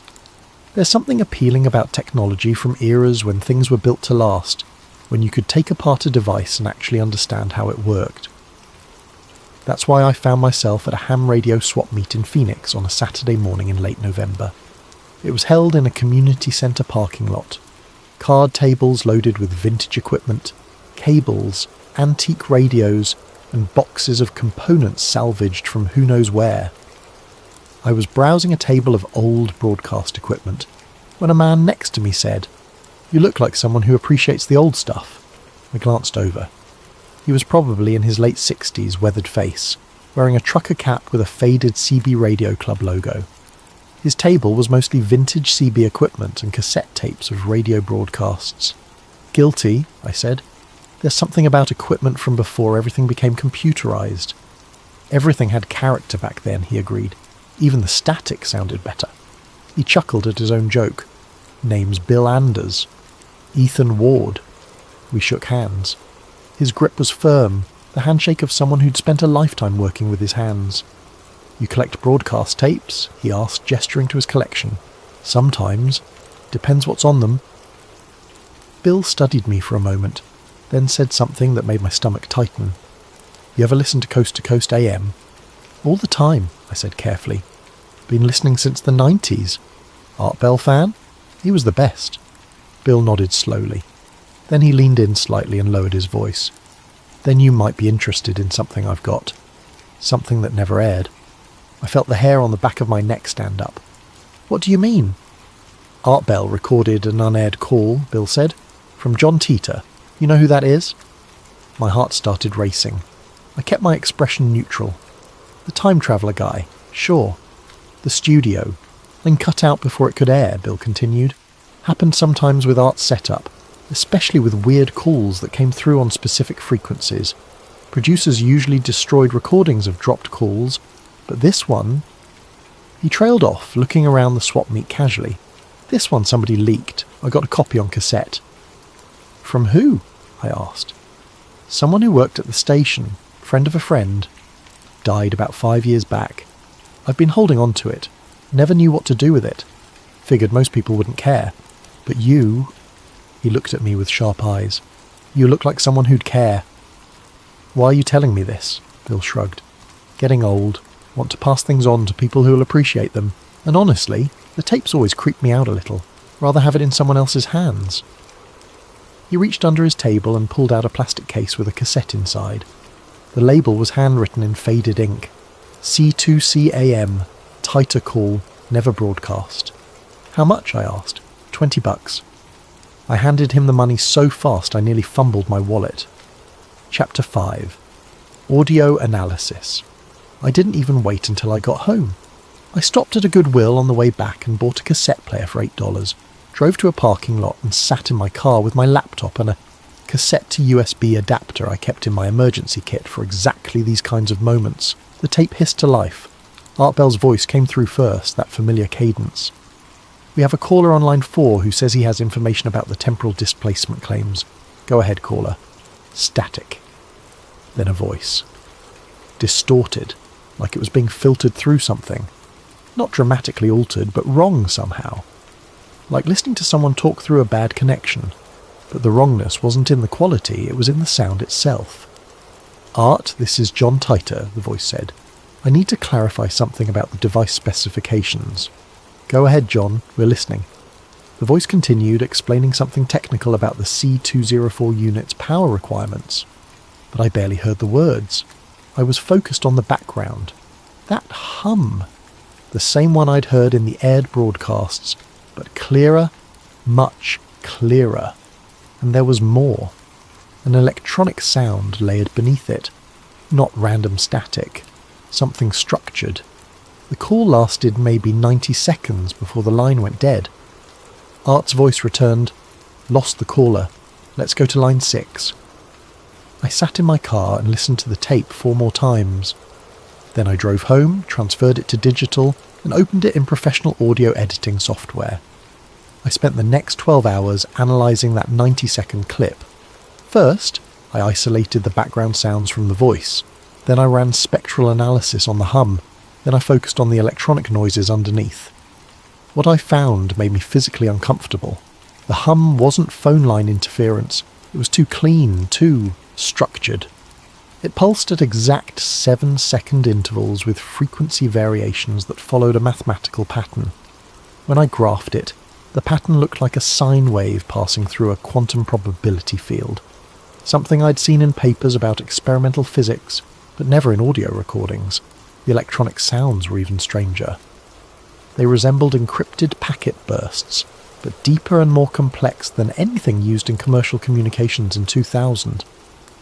When I ran them through frequency analysis, they contained patterns that matched military-grade encryption from the 1980s. specifically the kind used in classified communication systems that were only partially declassified in the late 90s. These sounds shouldn't exist on a phone line in 2000. They definitely shouldn't exist on a call to a radio show. I needed a professional opinion, but I couldn't risk asking anyone in my professional network. Too many questions, too much potential exposure. I found a freelance audio analyst on a forensics forum, someone who advertised their services for legal cases and took anonymous clients. I created a burner email address, sent him the file with no context, and asked for a technical analysis of the background anomalies. I paid via cryptocurrency. 3 days later, he responded, "This is unusual. The hum pattern matches nothing in standard telecommunications. The encryption bursts are definitely military grade, similar to protocols used in classified systems from the Cold War era." But here's what's really strange. This wasn't made on any consumer equipment available in 2000. The encoding quality suggests professional-grade hardware, possibly military issue. Where did you get this? And why are you asking about it? I didn't respond. The analyst sent 2 more emails over the next week, increasingly insistent. I need to know where this came from. If this is evidence in a criminal case, I'm obligated to report it. Please respond. I deleted the email account. Ached 3. The Modern Thread. Chapter 6. A new title message. November 2nd, 2023. Exactly 23 years after John Titor's first post.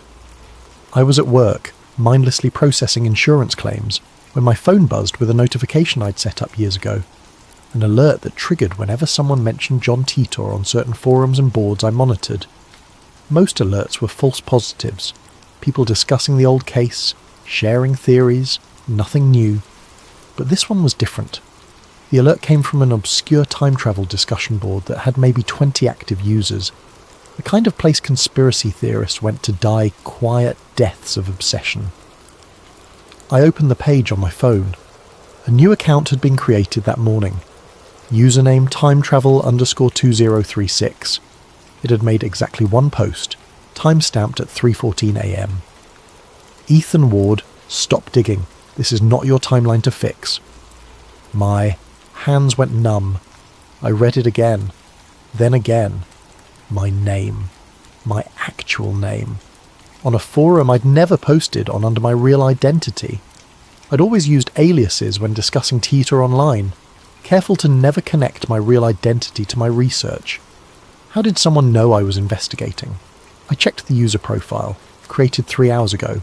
No other information, no email listed, no avatar. I clicked on the username to see if there were any other posts. The profile page loaded, account deleted. The post was still there, but the user no longer existed. I screenshot everything, my heart hammering. Then I did something I should have known better than to do. I tried to trace the IP address. The forum had open source server logs available to moderators, and with the right tools, anyone who knew where to look. I found the entry for that post. The IP address was registered to White Sands Missile Range in New Mexico. I stared at my screen, certain I'd made a mistake. I ran the trace again. Same result. White Sands. A major military installation. One that happened to be involved in advanced physics research and experimental technologies. I decided to dig deeper. I used a more sophisticated tracking tool, one that showed the path the connection took before posting. That's when things got truly bizarre. The connection originated from White Sands. Then it jumped to CERN in Geneva, Switzerland. Then it vanished completely. No exit node, no further trace, nothing. It simply terminated in the middle of transmission in a way that shouldn't be technically possible. I sat at my desk, surrounded by mundane insurance paperwork, and felt reality tilt slightly off its axis. Someone at White Sands, or someone using their network infrastructure, had posted a message to a forgotten forum telling me specifically to stop investigating John Titor, and they'd routed it through CERN, one of the world's premier particle physics laboratories, the place where they smash atoms and study the fundamental nature of reality, the place where some conspiracy theorists believe time travel research might actually be conducted. Chapter 7. Contact from a coast-to-coast insider. I didn't sleep that night. I sat in my apartment with every light on, periodically checking the forum to see if the message was still there or if I'd imagined the whole thing. It was still there. Username deleted, IP trace impossible to run again because the logs had been wiped. At 2:37 a.m, my phone rang. Unknown number, local area code. I almost didn't answer, but something made me pick up. Ethan Ward? A woman's voice, older, tired sounding. Who is this? My name is Amy Jacobs. I used to produce for Coast to Coast AM back when Art was still hosting. I heard you've been asking questions about John Titor. My mouth went dry. How did you hear that? Because I've been monitoring Titor-related searches for 15 years, she said, and you just triggered about 8 different alerts I set up. You found something, didn't you? I don't know what you mean. The audio. You found the anomaly in the audio. Silence stretched between us. I could hear her breathing on the other end of the line. How do you know about that? I finally asked. Because Art found it too, Amy said. Years ago, before he retired. He never talked about it publicly, but he knew something was wrong with those broadcasts. He asked me to analyse them. I found the same thing you did. The hum, the encryption patterns, everything. And then we started getting inquiries from people who shouldn't have been interested. Defence contractors, government agencies, someone from a place in Virginia that wouldn't identify themselves directly but was clearly intelligence community. They requested all Titor-related correspondence, all the tapes, all the caller information we had. Did you give it to them? We didn't have a choice. They had paperwork, official requests. Art was furious, but there was nothing he could do. I started pacing my apartment. Why are you calling me? Because you found something we didn't. You got further than we did, and I think you're in danger of stumbling onto something that powerful people want to stay hidden. What did Art think it was? Amy was quiet for a long moment. Art believed a Titor wasn't posting from 2000. He believed Titor was broadcasting into 2000 from somewhere else, someone else. That's impossible. Is it? Explain the encryption patterns. Explain the quantum acoustic signature. Explain how someone in 2000 had information about classified research that wasn't public yet. She paused. Ethan. Art spent the last years of his life quietly investigating this. He never went public because he couldn't prove anything, and because he was scared of what it meant. What did it mean? It meant someone had figured out how to communicate backwards through time, and they were testing it on the most public platform possible, hiding the truth in plain sight, wrapped in conspiracy theory and internet culture, so that anyone who actually believed it would be dismissed as a lunatic. I sat down heavily on my couch. Why would they do that? I don't know, but Art had a theory. He thought Titor's mission wasn't to convince the public of anything. It was to calibrate something, to send controlled messages into the past and measure the effects, to ensure certain future events occurred or were avoided, and Coast to Coast AM, with its global reach and eclectic audience, was the perfect testing ground. That's insane. Is it? Amy asked. You found military-grade encryption in a phone call from 2000. You got a message telling you to stop digging from someone using a military installations network. You're telling me that's normal. I couldn't argue with that. I'm sending you something, Amy said. A file Art gave me before he died. He made me promise to only share it.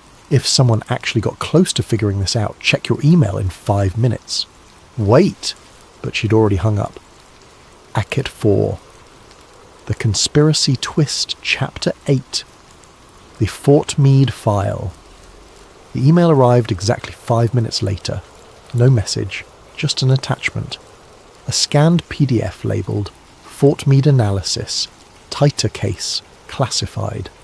My hands were shaking as I opened it. The document was a DARPA memo dated March 2003. Most of it was redacted, black bars covering entire paragraphs. But enough remained to be absolutely terrifying. The header read, Subject, Temporal Communication Leakage, Case Study, Titor Broadcast.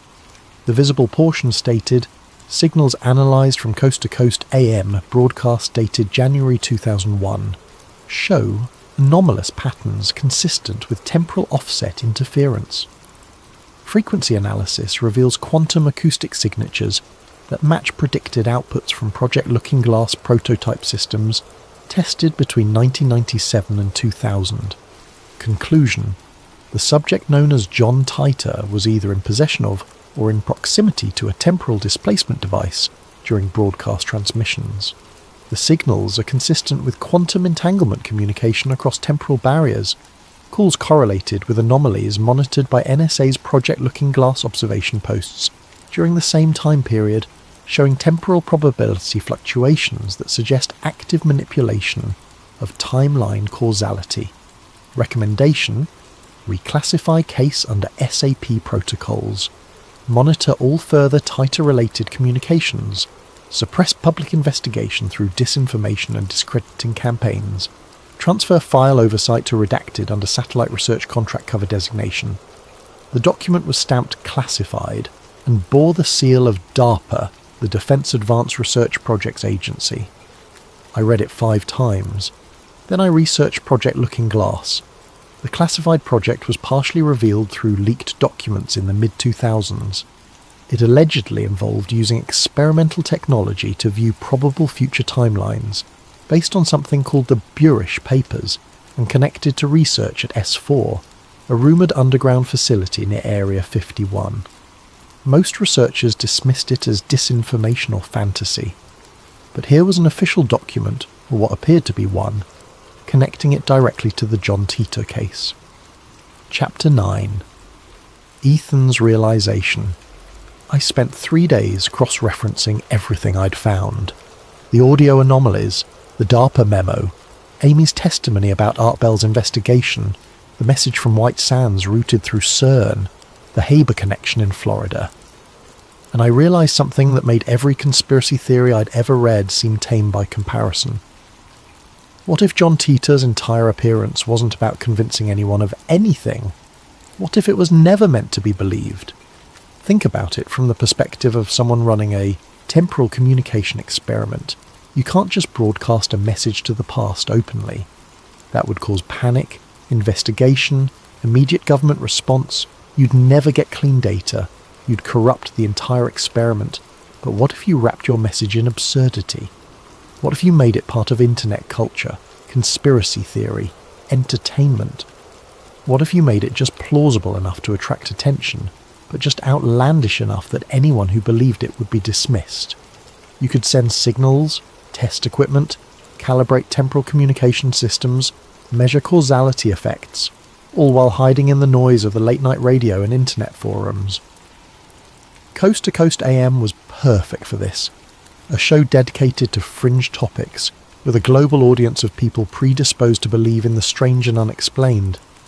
Broadcast late at night when critical thinking is lower and imagination runs higher.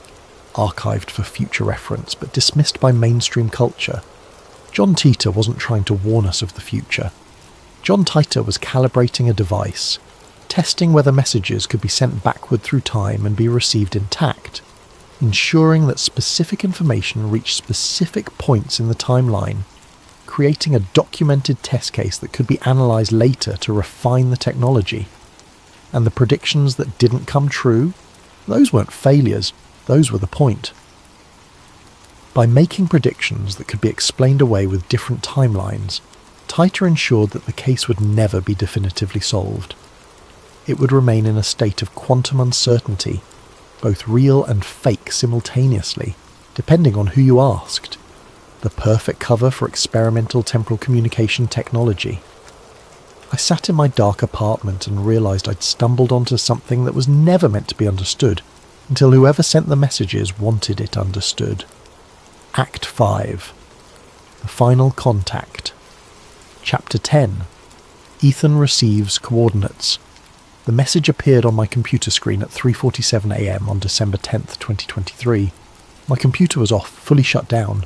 I'd turned it off hours earlier and unplugged it from the internet, paranoid after everything I'd discovered. But when I woke up to use the bathroom, I saw light coming from my office. My monitor was on, displaying a message in plain text on a black background. You have seen too much. If you want the truth, come to these coordinates. Below the message, latitude and longitude coordinates. My skin went cold. I hadn't imagined the impossible. My computer had turned itself on somehow, despite being physically disconnected from power and network. I grabbed my phone and entered the coordinates into a map application. Gainesville, Florida. A residential address in a suburban neighbourhood. I pulled up the street view. A modest house with a small yard. Nothing remarkable. Nothing that screamed temporal research facility or government conspiracy. But I recognised the area. I'd seen it before in my research. It was near where Larry Haber lived, the lawyer connected to the Titer Foundation, and according to the original Titer posts, it was near the coordinates where John Titer claimed he would return home before leaving our timeline in March 2001. The message on my computer screen flickered. Then new text appeared. "You have 48 hours. Come alone. Bring the tape. This is not a request." The screen went black. My computer wouldn't turn back on. Chapter 11. The Empty House. I should have called the police. I should have called Amy. I should have done anything except what I actually did.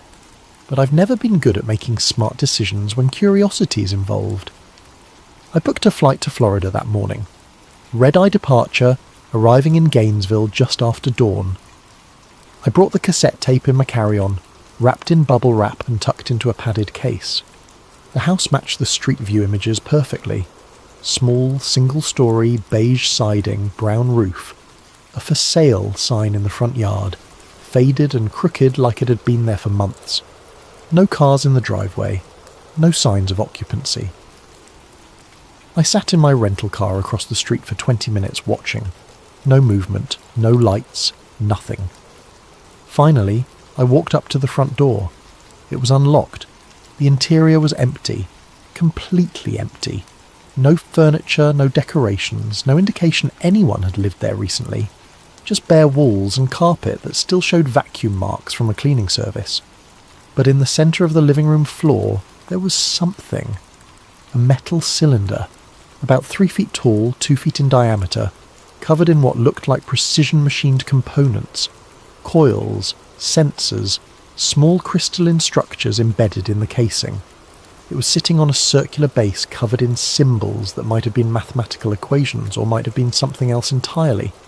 Next to it, a piece of paper taped to the floor. I walked over slowly, my heart pounding so hard I could hear it in my ears. The note read, in printed text, "This isn't for your world." I stared at the cylinder. It matched the diagrams John Titer had posted back in 2001.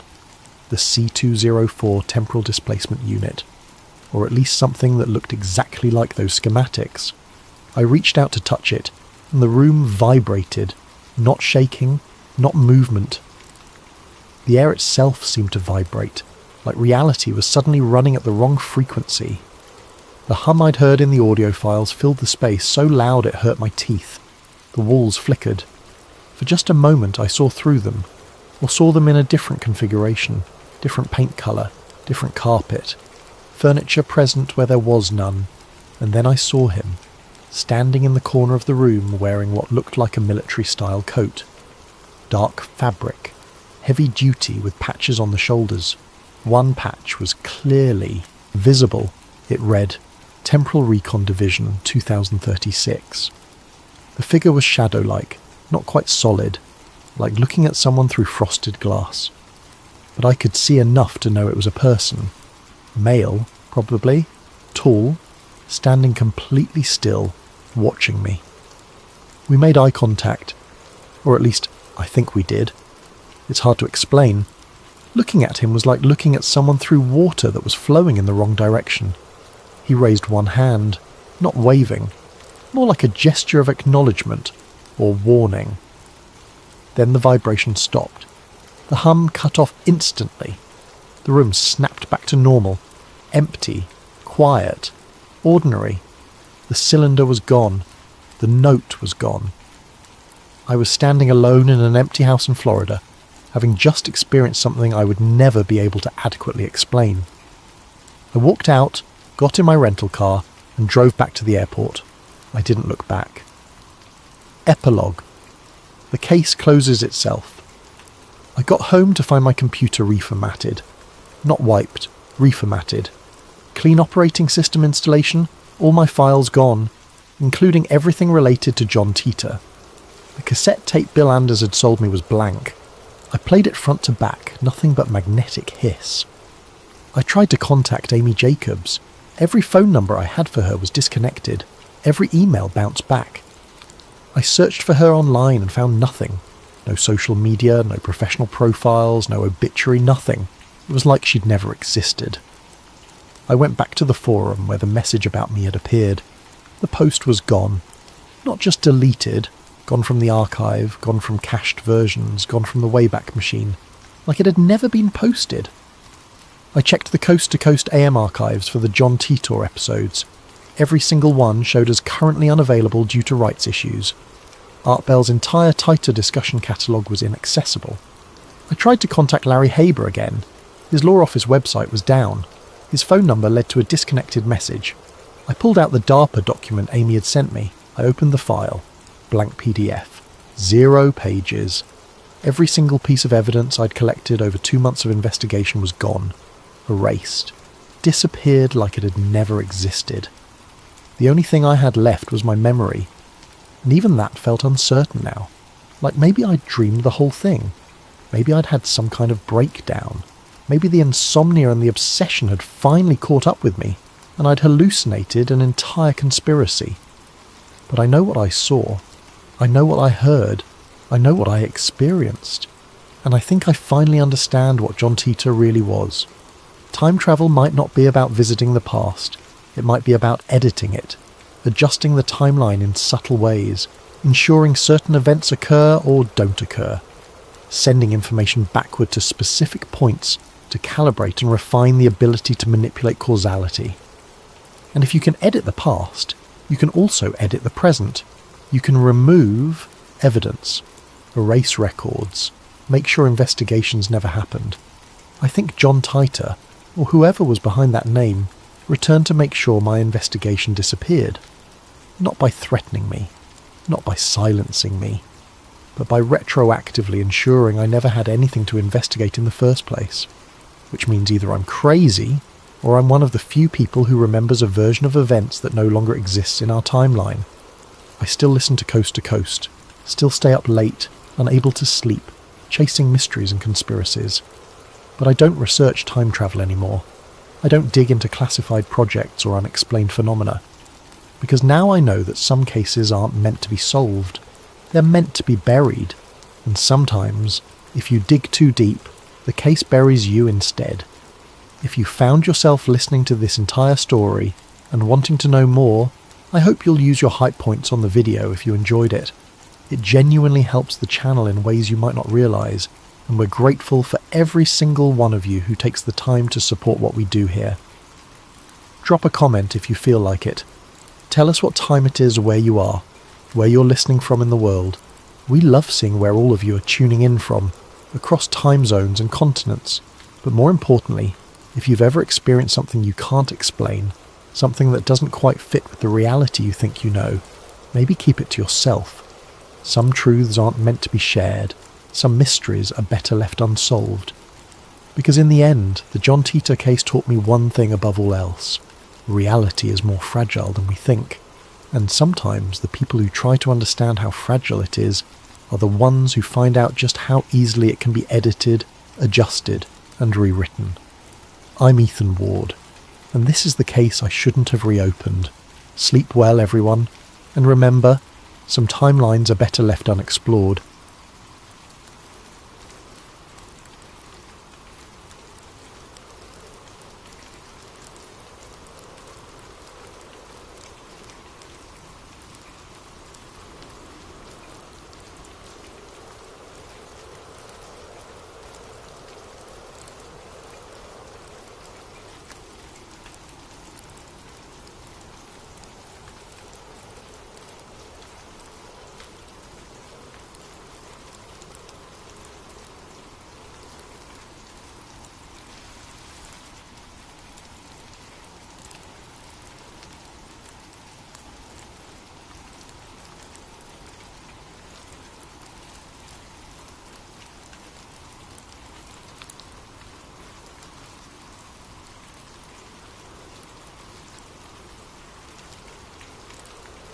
Before we begin tonight's story, if you're enjoying this content, please consider using your hype points on this video.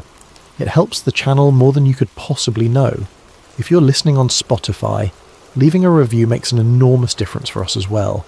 And if you want, drop a comment telling us what time it is, where you are, and where in the world you're tuning in from. We absolutely love seeing where everyone is listening. And if you enjoy these deep dives into history's mysteries, please subscribe. Tonight's story comes from a suggestion by Dogface680, and we cannot thank you enough for this idea. This is one of the most compelling conspiracy theories rooted in actual Cold War history. And what makes it so haunting is how much of it is documented fact. What you're about to hear sounds impossible. A 4-star general, a war hero, the man who helped liberate Europe from Nazi tyranny, dead in a hospital bed just months after victory, following a minor car accident that shouldn't have killed anyone. No autopsy, no investigation. Medical records vanished, witnesses disappeared, and decades later, a former intelligence operative steps forward with a confession that changes everything. This is the story of General George Smith Patton Jr., the man who won the war but lost the peace, the general who believed he had fought in past lives alongside Alexander the Great and Napoleon Bonaparte, who believed in destiny and glory and refused to be silent when silence was demanded. This is the story of his mysterious death, and the conspiracy theory that suggests the greatest threat to George Patton wasn't the Nazi Wehrmacht, it was his own government. December 9th, 1945. Near Mannheim, Germany. The war is over. Europe lies in ruins. Cities reduced to rubble. Railways destroyed. Bridges collapsed. Millions dead. Millions more displaced. The Third Reich, which promised to last 1,000 years, lasted 12 and ended in a Berlin bunker with a gunshot. Victory belongs to the Allies. And General George Smith Patton Jr., the most aggressive, most decorated, most controversial American commander of World War II, sits in occupied Germany with nothing left to conquer. He is 60 years old. His hair is silver. His face is weathered from years of command in the Mediterranean sun, the French countryside, the German winter. He wears his pearl-handled revolvers on his hips, relics of an earlier era when generals still led cavalry charges. He looks like something from another century, and in many ways he is. Patton believes he fought at the walls of Troy. He believes he rode with the Romans into Carthage. He believes he charged with Napoleon at Austerlitz. Past life memories, he calls them. Visions of ancient battles that feel more real than dreams. His officers think he's eccentric. His soldiers think he's touched by God. His enemies learned not to think about him at all until it was too late. But now, in December 1945, Patton is no longer commanding armies. He is no longer shaping strategy. He is no longer needed. The Third Army, which he led across France and into the heart of Germany, has been reassigned. His new command is a paper organisation with no soldiers, no tanks, no mission beyond compiling reports that no one will read. He is waiting to go home, and he is angry. That morning, December 9th, Patton wakes before dawn in his quarters at Bad Nauheim, a spa town north of Frankfurt that serves as headquarters for what remains of his command. He eats breakfast alone, as is his custom. Eggs, toast, coffee. He reviews intelligence reports from the Soviet occupation zone. He reads dispatches from Washington. He writes in his diary, the leather-bound journal he has kept since West Point, filling page after page with his cramped handwriting. Today's entry is bitter. They have sidelined me. Eisenhower fears what I might say. The politicians fear what I might do. The Soviets fear I might be right. So here I sit, a relic, while Europe burns. He signs his name with a flourish, as always. George Smith Patton Jr., 4 stars, Third Army. At 9:30 in the morning, he receives word that a pheasant hunting expedition has been arranged for that afternoon. It's one of his few remaining pleasures, a brief escape from the tedium of meaningless command. His Chief of Staff, Major General Hobart Gay, will accompany him. They'll take one of the staff cars, drive south toward Mannheim, spend a few hours in the countryside. It should be routine. At 11 o'clock, Patton descends the stairs of his headquarters building. His boots echo on the marble floors. Officers snap to attention as he passes. He returns their salutes mechanically, his mind already elsewhere, already planning the afternoon hunt, already thinking about the estate where the pheasants run wild. Outside, a Cadillac Model 75 sedan waits. Black paint, chrome trim, the kind of vehicle befitting a general officer. The driver stands beside it, a young private first class who has been assigned to Patton's detail for less than 2 weeks. This is the first irregularity. Patton's regular driver, a sergeant named John Mims, who had driven him for 3 years through combat and occupation, was transferred on December 1st. No explanation was given. Mims, interviewed decades later by researchers, said the transfer was sudden and unusual. He was given orders to report to another unit immediately. He never drove for Patton again. The replacement driver's name is in the accident report, but researchers have never been able to locate his service records. The man seems to have vanished from military documentation after December 9th. Patton climbs into the back seat. General Gay joins him. The driver starts the engine. They pull out of the headquarters compound and onto the road leading south. It's a cold morning. Frost covers the fields. The sky is grey, low clouds threatening snow. The roads are in poor condition, still cratered from the fighting, still littered with debris from the bombardment that reduced Mannheim to ruins earlier in the war. Traffic is light, a few military trucks, some civilian vehicles, German citizens walking along the roadside, bundled against the cold, their faces hollow with hunger and defeat. Patton watches the landscape pass. He has driven these roads dozens of times. He knows every turn, every checkpoint, every landmark. At approximately 11:45, near a railroad crossing on the outskirts of Mannheim, the car approaches an intersection. A United States Army truck, a 2.5-ton vehicle painted olive drab, approaches from a side road. What happens next takes 3 seconds. The truck makes a sudden left turn, cutting directly across the path of Patton's Cadillac. The driver of the Cadillac swerves right, tyres skidding on the frost-slicked pavement. The vehicles collide, the sound of metal against metal, the crunch of breaking glass, the hiss of steam from a ruptured radiator, and then silence. The driver of the Cadillac climbs out, shaken but uninjured. General Gay opens his door, checking himself for injuries. Nothing. A few bruises, perhaps. Nothing serious. He turns to check on Patton and sees him slumped in the back seat, conscious but unable to move. "My neck," Patton says quietly. "I think my neck is broken." Within minutes, military police arrive. Within an hour, Patton is on his way to Heidelberg. Within days, the official story begins to fracture under the weight of its own inconsistencies. And within 12 days, George Smith Patton Jr. is dead. Chapter 1. The General Who Became a Problem. To understand why conspiracy theories surround Patton's death, you have to understand who Patton was in the final months of his life, and more importantly, what he represented to the emerging Cold War order. George Smith Patton Jr. was never meant for peacetime. He was born into a military family in California in 1885. His grandfather fought for the Confederacy. His father was a politician. Young George grew up hearing stories of cavalry charges and desperate last stands, of honour and glory and the warrior's code. He attended the Virginia Military Institute, then West Point. He competed in the Stockholm Olympics in 1912, finishing 5th in the modern pentathlon. He served under General John Pershing in Mexico, chasing Pancho Villa through the desert. He commanded tanks in World War I, was wounded in combat, came home with a chest full of medals and a reputation as a fighter. Between the wars, he studied. He read military history obsessively. Caesar, Alexander, Hannibal, Frederick the Great, Napoleon. He believed war was an art form, that great commanders were born, not made, that destiny selected certain men for greatness. He believed he was one of those men. When World War II came, Patton was ready. He commanded American forces in North Africa, in Sicily, in France. His Third Army swept across Europe faster than anyone thought possible. His tactics were aggressive, sometimes reckless. He believed in speed and shock and overwhelming force. He believed hesitation killed more soldiers than enemy fire. His methods worked.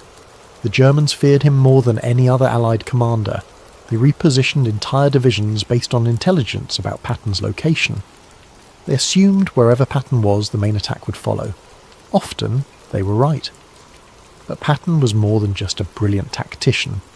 He was also politically tone-deaf, personally abrasive, and constitutionally incapable of diplomacy.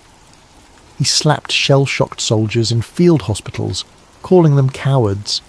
He gave speeches praising the fighting spirit of the German army. He made jokes about the Holocaust that appalled other officers. He criticised Allied strategy in press conferences. He feuded with British commanders. He defied orders when he thought they were stupid. Eisenhower protected him during the war because Patton won battles. But when the war ended, Patton became expendable. More than that, he became dangerous. Because Patton refused to accept the post-war order. May 8th, 1945. Germany surrenders unconditionally. The war in Europe is over. Allied leaders meet in Potsdam to negotiate the peace. Europe is divided. The Soviet Union takes the east, America and Britain take the west. Borders are redrawn, governments are installed, millions of people are displaced, moved, relocated to fit the new map. Patton watches this happen and sees betrayal. The Allies, he argues, fought to liberate Europe from tyranny. Now they're handing half of Europe to Stalin, a dictator as brutal as Hitler, a regime as totalitarian as the Nazis. He makes this argument publicly. In June 1945, Patton gives a speech in Los Angeles comparing the Soviet Communist Party to the Nazi Party. He calls both totalitarian threats to freedom. He suggests the Allies defeated the wrong enemy, that Germany should have been turned against the Soviet Union instead of being destroyed. The backlash is immediate. Politicians demand his resignation. Newspapers condemn him. The War Department issues official reprimands. President Truman, already dealing with the complexities of Soviet relations, is furious.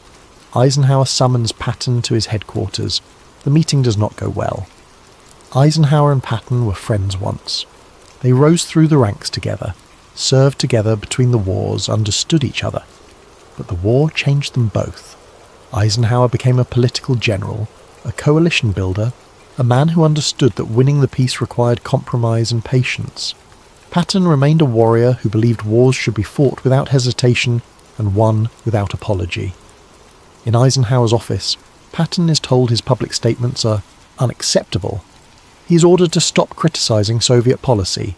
He is warned that further incidents will result in his removal from command. Patton argues back.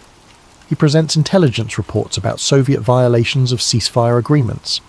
He describes forced population transfers, summary executions, political purges. He insists someone needs to tell the American people what's happening in occupied Europe. Eisenhower tells him that someone is not going to be Patton. The conversation ends badly. Within weeks, Patton is relieved of command of the Third Army and reassigned to the 15th Army, a paper organisation with no operational role. His job now is to compile lessons learned from the European campaign, to write reports analysing tactics and strategy for future military planners. It's a desk job. To a man like Patton, it's worse than death. Internal War Department memos from this period reveal the thinking behind the reassignment. One memo describes Patton as politically dangerous and increasingly uncontrollable. Another warns that Patton's celebrity status among soldiers and veterans makes him a potential political threat to current foreign policy initiatives. A third memo, written by a senior intelligence officer, suggests that Patton's return to the United States should be delayed indefinitely to prevent him from influencing public opinion regarding Soviet intentions. These memos were classified for decades. When they were finally released under Freedom of Information Act requests in the 1980s, they revealed something important. By October 1945, senior American officials viewed Patton not as an asset but as a liability, and they were actively working to neutralise him. Chapter 2. The Diaries and the Warnings. General Patton kept meticulous diaries throughout his military career. These weren't casual journals. They were detailed historical records, written in his own hand, documenting everything from tactical decisions to personal reflections. He wrote almost every day, sometimes for hours, filling leather-bound volumes with his cramped, precise handwriting. He believed history would vindicate him. He wanted his perspective preserved for future generations. After his death, the diaries were collected by his family. Some entries were published in biographies, others remained private for decades. Some have never been fully released, held back by the Patten family estate for reasons never publicly explained. But the entries that have been made public from October and November 1945 paint a disturbing picture of a man who believed he was being watched, controlled, and silenced. October 2nd, 1945. Patten attends a meeting with Soviet officers to coordinate occupation zones. The meeting is tense. The Soviets refuse to cooperate on prisoner exchanges. They deny Allied access to certain territories. They claim violations of ceasefire agreements that Patten knows are fabricated. He writes, "The Russians are impossible. They lie about everything. They're worse than the Nazis and no one wants to admit it. Eisenhower orders me to maintain diplomatic relations. I'd rather maintain my rifle aimed at their headquarters." October 15th, 1945. Patten inspects Soviet troop positions along the occupation zone boundary. He notes their equipment, their readiness, their disposition. What he sees alarms him. He writes, "Soviet forces are not demobilizing. They're repositioning. They have combat units forward deployed, supply lines established, logistics prepared for offensive operations. If we have to fight them, and I believe we will, we should do it now while our armies are still here, still equipped, still ready. In 2 years, we'll have nothing in Europe, and they'll have everything." October 23rd, 1945. Patten meets with German civilians, former Wehrmacht officers, refugees fleeing Soviet occupation. They tell him stories of mass arrests, forced labour, summary executions, entire villages emptied. He writes, "We promised these people freedom. We told them we were liberating them from tyranny. Now we're handing them to Stalin, who is every bit as brutal as Hitler. The only difference is Stalin is our ally, so we pretend not to see what he's doing. History will judge us harshly for this betrayal." October 31st, 1945. Patten submits a request for extended leave to return to the United States. He wants to visit family, rest, recover from years of combat command. He also wants to speak freely, away from military censorship about what he's witnessed in Europe. The request is denied by the War Department. No explanation is provided. He writes, "They want me here where they can watch me, where they can control what I say, where I can't reach the American people. I understand their game now." November 7th, 1945. Patten has lunch with a journalist from the New York Herald Tribune. The interview is supposed to be off the record, a background briefing about post-war Europe. Patten speaks candidly about Soviet intentions, about Allied failures, about the need for American military readiness. 2 days later, the journalist contacts Patten. The interview has been killed by editors. Someone from the War Department called the newspaper and asked that the story not run. The journalist is apologetic but clear. The article will not be published. Patten writes, "Even the press is controlled now.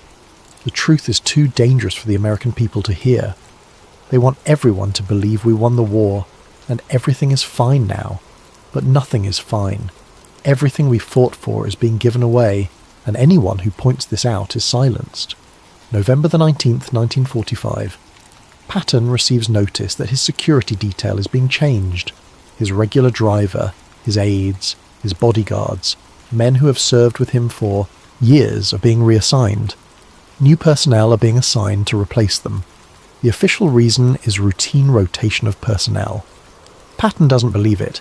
He writes, "They're putting watchers around me, new people who report to someone else. I recognise the pattern.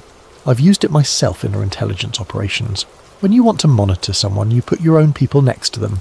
I'm being treated like a security threat in my own command." November 25th, 1945. Patten's wife, Beatrice, writes him from the United States. She's worried about him. His letters have become dark, paranoid. He writes about being watched, about feeling trapped. She asks if he's well.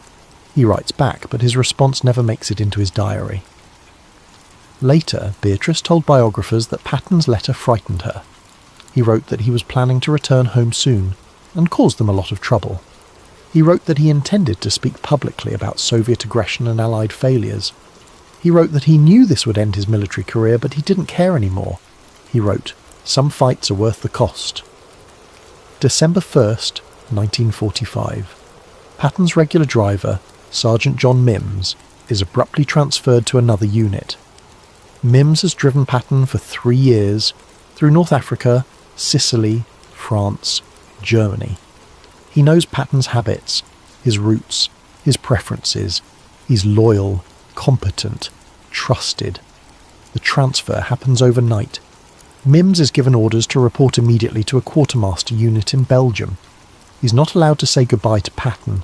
A new driver is assigned, a young private first class who's been in the European theatre for less than 3 months. Patton writes, "Even my driver is replaced now. They're not even being subtle about it anymore." This is Patton's last diary entry. 8 days later, he's in the car accident. Chapter 3. The collision that changed everything. December the 9th, 1945. Late morning. General Patton's Cadillac sedan leaves his headquarters in Bad Nauheim at approximately 1100 hours. The sky is overcast, threatening snow. Temperature is just above freezing.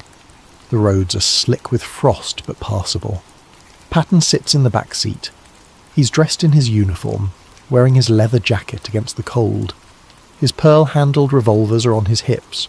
He carries a walking stick, an affectation from his days of cavalry service. Major General Hobart Gay sits beside him. Gay has served as Patton's chief of staff throughout the war. He's one of Patton's few remaining friends in the High Command, one of the few officers who still speaks to him regularly after his controversial statements. The new driver, whose name appears in the accident report as Private First Class Horace Woodring, sits behind the wheel. He's nervous. He's only driven for Patton a handful of times. He's not familiar with the general's preferences, his habits, his routes. The drive should take less than an hour. They follow the main road south from Bad Nauheim, through small German towns still recovering from the war. Mannheim was one of the most heavily bombed cities in Germany. The RAF and American 8th Air Force dropped thousands of tons of explosives on its industrial districts. Much of the city centre was destroyed. Rebuilding has barely begun. The roads through Mannheim are in poor condition. Craters from bombs, debris from collapsed buildings. Some streets are still blocked entirely, forcing detours through unfamiliar routes. At 11:43, according to the accident report, Patton's Cadillac approaches a railroad crossing on the outskirts of Mannheim. The area is semi-rural, factories mixed with farmland. Traffic is light. A United States Army truck, identified in the report as a GMC 2.5-ton cargo vehicle, approaches from a side road on the left. According to the truck driver's statement, taken by military police at the scene, he did not see the Cadillac approaching. He claimed the sun was in his eyes, though the day was overcast. He claimed he was unfamiliar with the intersection, though the road was clearly marked. He claimed he made the turn at normal speed, though witnesses said the truck accelerated suddenly. The Cadillac's driver swerves right to avoid impact. Too late. The vehicles collide at the intersection. Now here's where the official story begins to fall apart. The collision is low speed. The Cadillac is travelling approximately 35 miles per hour. The truck is travelling approximately 15 miles per hour. The impact is glancing, not head-on. The Cadillac's front passenger side strikes the truck's rear cargo area. The damage is minor. The Cadillac's front bumper is bent. The headlight is broken. The hood is dented. The truck's rear panel is scraped but intact. Both vehicles remain operational. The Cadillac's driver, Private First Class Woodring, is uninjured. He has a small bruise on his hand from the steering wheel. Nothing else. Major General Gay is uninjured. He experiences momentary shock from the impact, but suffers no physical trauma. The truck driver is uninjured. He climbs out of his cab without assistance. General Patton, sitting in the back seat of the Cadillac, suffers catastrophic injuries. According to the initial medical assessment, Patton was thrown forward in the collision. His head struck a metal partition or support structure in the car's interior. The impact caused acute cervical spine trauma, specifically a comminuted fracture of the third cervical vertebra and a vertical fracture of the fourth cervical vertebra. The injury results in immediate complete paralysis from the neck down. Multiple forensic analysts who examined the case decades later noted severe inconsistencies with this explanation. First, the injury pattern. A forward impact of the type described should cause predictable trauma. Facial injuries, chest contusions, possibly head trauma. The passenger would hit the seat in front of them, the back of the driver's seat, which is padded. Instead, Patton sustained a precise cervical fracture with no facial injuries, no chest trauma, no head contusions. Second, the biomechanics. For Patton to strike the partition with enough force to fracture his cervical spine, he would need to be travelling at significant speed relative to the car's interior. But the collision was low speed, and Patton was seated wearing his heavy leather jacket, which would have provided some padding. Third, the other passengers, both the driver and General Gay, sitting in front of Patton, experienced minimal impact forces. Gay later described the collision as a solid bump, nothing more. Yet Patton, behind them, experienced forces sufficient to break his neck. One forensic pathologist who reviewed the case in the 1990s suggested the injury pattern was more consistent with a direct blow to the back or side of the neck, the kind of trauma that might result from being struck by a hard object, rather than from impact with a car's interior. Another analyst noted that the specific fracture pattern, comminuted fracture of cervical 3, vertical fracture of cervical 4, is relatively rare in motor vehicle accidents, but more common in cases of direct trauma to the posterior neck. Without an autopsy, without X-rays beyond the initial hospital films, without detailed forensic analysis, these observations remain speculative. But they raise questions. Then there's the matter of the truck driver. According to the accident report, the driver was interviewed by military police at the scene. He provided a statement describing the collision. He was cited for failure to yield. He was released. His name appears in the report as Private Robert Thompson. No unit is listed. No serial number is recorded. No permanent address is given. Researchers have spent decades trying to locate Private Robert Thompson. Military personnel databases have no record of anyone by that name serving in the European theatre in December 1945. The truck's serial number, listed in the accident report, corresponds to a vehicle assigned to the Quartermaster Corps. But when historians tried to trace the vehicle's movement logs, maintenance records, and assignment history, they found nothing. The truck existed on paper, but vanished from all documentation after December 9th. The military police who responded to the scene should have filed detailed reports, taken photographs, secured evidence. Standard accident investigation procedure, especially for a collision involving a 4-star general. No photographs were ever released. The military police reports were classified, then reported lost. No physical evidence from the scene was preserved. Within hours, the Cadillac was repaired and returned to the motor pool. The truck disappeared entirely. And Private Robert Thompson was never seen again. Chapter 4.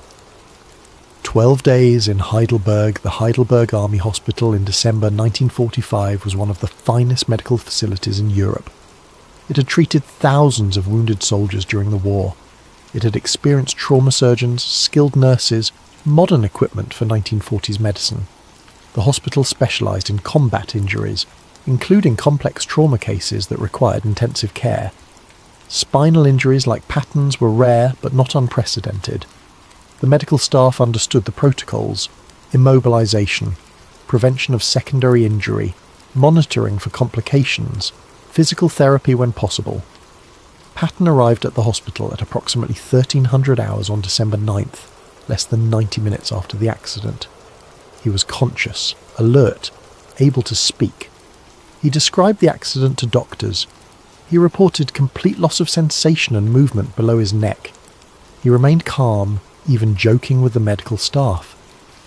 "I've been closer to death than this before," he told one nurse. "I'll be fine." Initial X-rays confirmed the cervical fractures. Neurological examination confirmed complete paralysis below the level of injury, but the attending physicians were cautiously optimistic. The fractures, while severe, showed no signs of spinal cord transection. There was hope that with proper immobilization and time, some nerve function might return. Complete recovery was unlikely, but partial recovery was possible. Patton was placed in skull traction, a device that immobilized his head and neck to prevent further injury. He was given oxygen support. His vital signs were monitored continuously. Nurses attended him around the clock.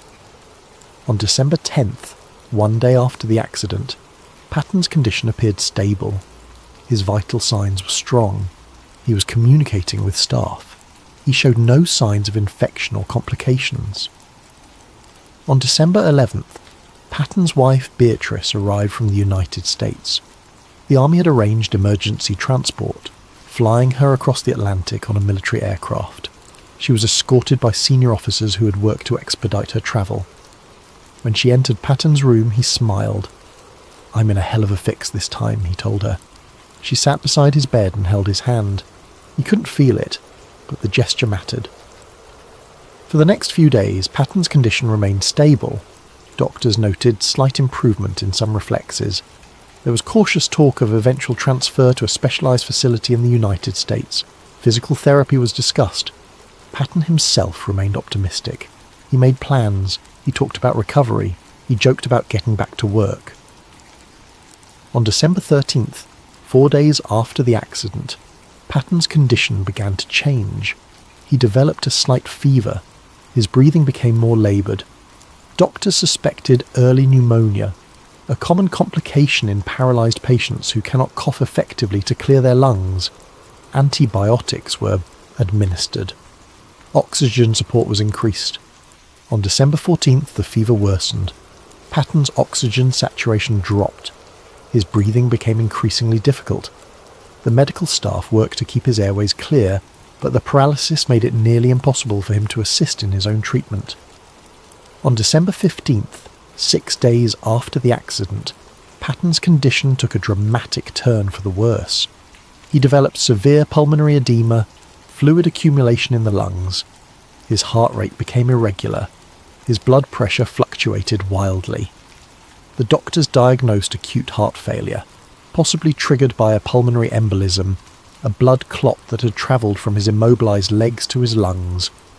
Emergency treatment was initiated, but Patton's condition continued to deteriorate. Over the next 6 days, he slipped in and out of consciousness. The fever persisted. The pulmonary edema worsened. His heart struggled to maintain adequate circulation.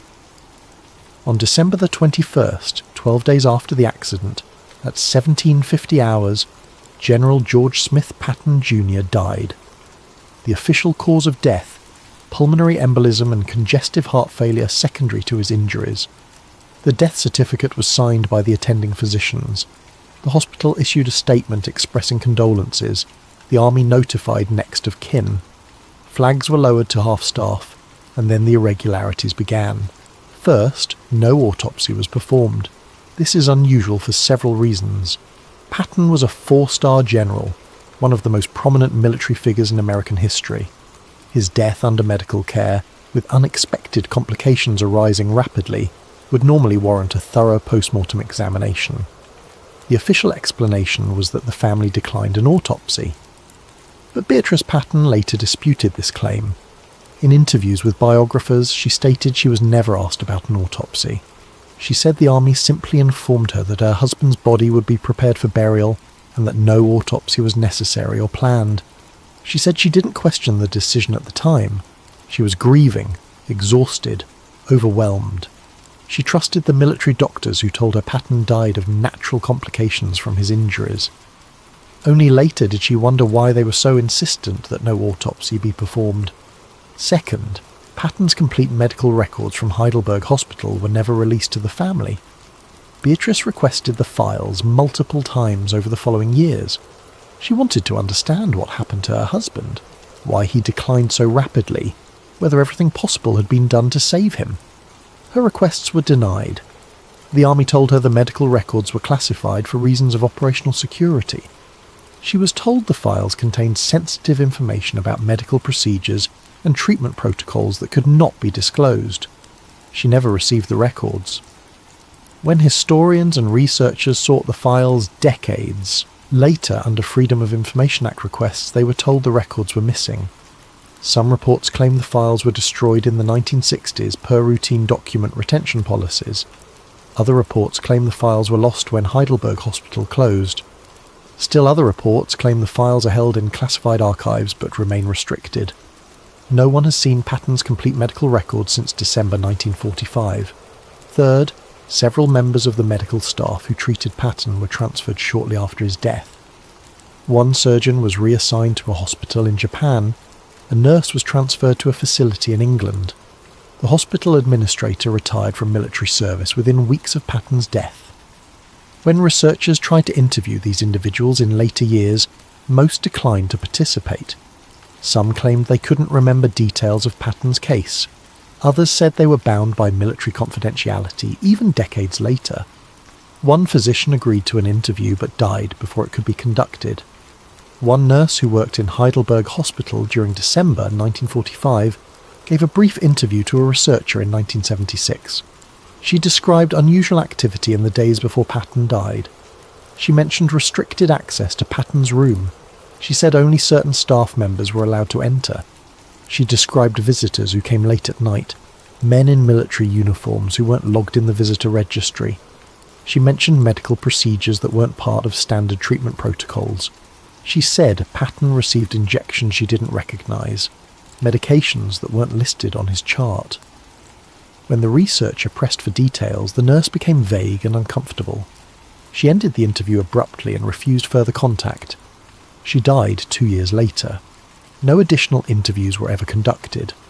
Fourth, the timeline of Patton's decline doesn't match typical post-injury progression. Spinal injury patients certainly face complications. Pneumonia is common because paralysed patients cannot clear their lungs effectively. Blood clots are common because immobilised patients cannot move their limbs. Heart failure can occur due to the stress of injury and prolonged bed rest. But the speed and severity of Patton's decline struck some medical experts as unusual. One pulmonologist who reviewed the case in the 1980s noted that Patton went from stable and communicative to critical and dying in less than a week. While complications can arise quickly, the progression described in the available documentation seemed unusually rapid for a patient receiving intensive care in a modern facility. Another physician, a toxicologist, reviewed the symptoms described in newspaper reports from December 1945. Sudden pulmonary edema, cardiac arrhythmia, rapid deterioration. He noted these symptoms could result from injury complications, but they could also result from certain poisonous substances. Specifically, he mentioned digitalis toxicity, which causes cardiac complications and pulmonary edema, and would be difficult to detect without specific toxicology screening. Without an autopsy, without tissue samples, without toxicology analysis, there's no way to confirm or deny such theories. But the possibility exists, and that possibility, combined with all the other irregularities, fuels the conspiracy theory that Patton didn't die from his injuries. He was killed. Chapter 5. The OSS operative's confession. For more than 30 years, the official narrative of Patton's death remained unchallenged. Tragic accident, medical complications, natural death given his injuries. Historians wrote biographies portraying Patton as a brilliant but troubled commander whose life ended in unfortunate circumstances. Filmmakers made movies celebrating his military genius while depicting his death as a sad footnote to a legendary career. His death was accepted as tragic but unremarkable. And then, in 1979, everything changed. An 84-year-old man named Douglas DeWitt Bazata walked into the office of a military historian working on a book about the Office of Strategic Services. Bazata said he had information about General Patton's death, information that had been classified for more than 3 decades, information that, if true, would rewrite history. Douglas Bazata was not a conspiracy theorist. He was not a fringe figure seeking attention. He was a legitimate war hero, with verifiable credentials and a documented history of service in America's wartime intelligence apparatus. Born in 1911, Bazata grew up in Pennsylvania and joined the Marine Corps in the early 1930s. He served in various capacities until the outbreak of World War II, when he was recruited by the OSS, the Office of Strategic Services, America's wartime intelligence agency.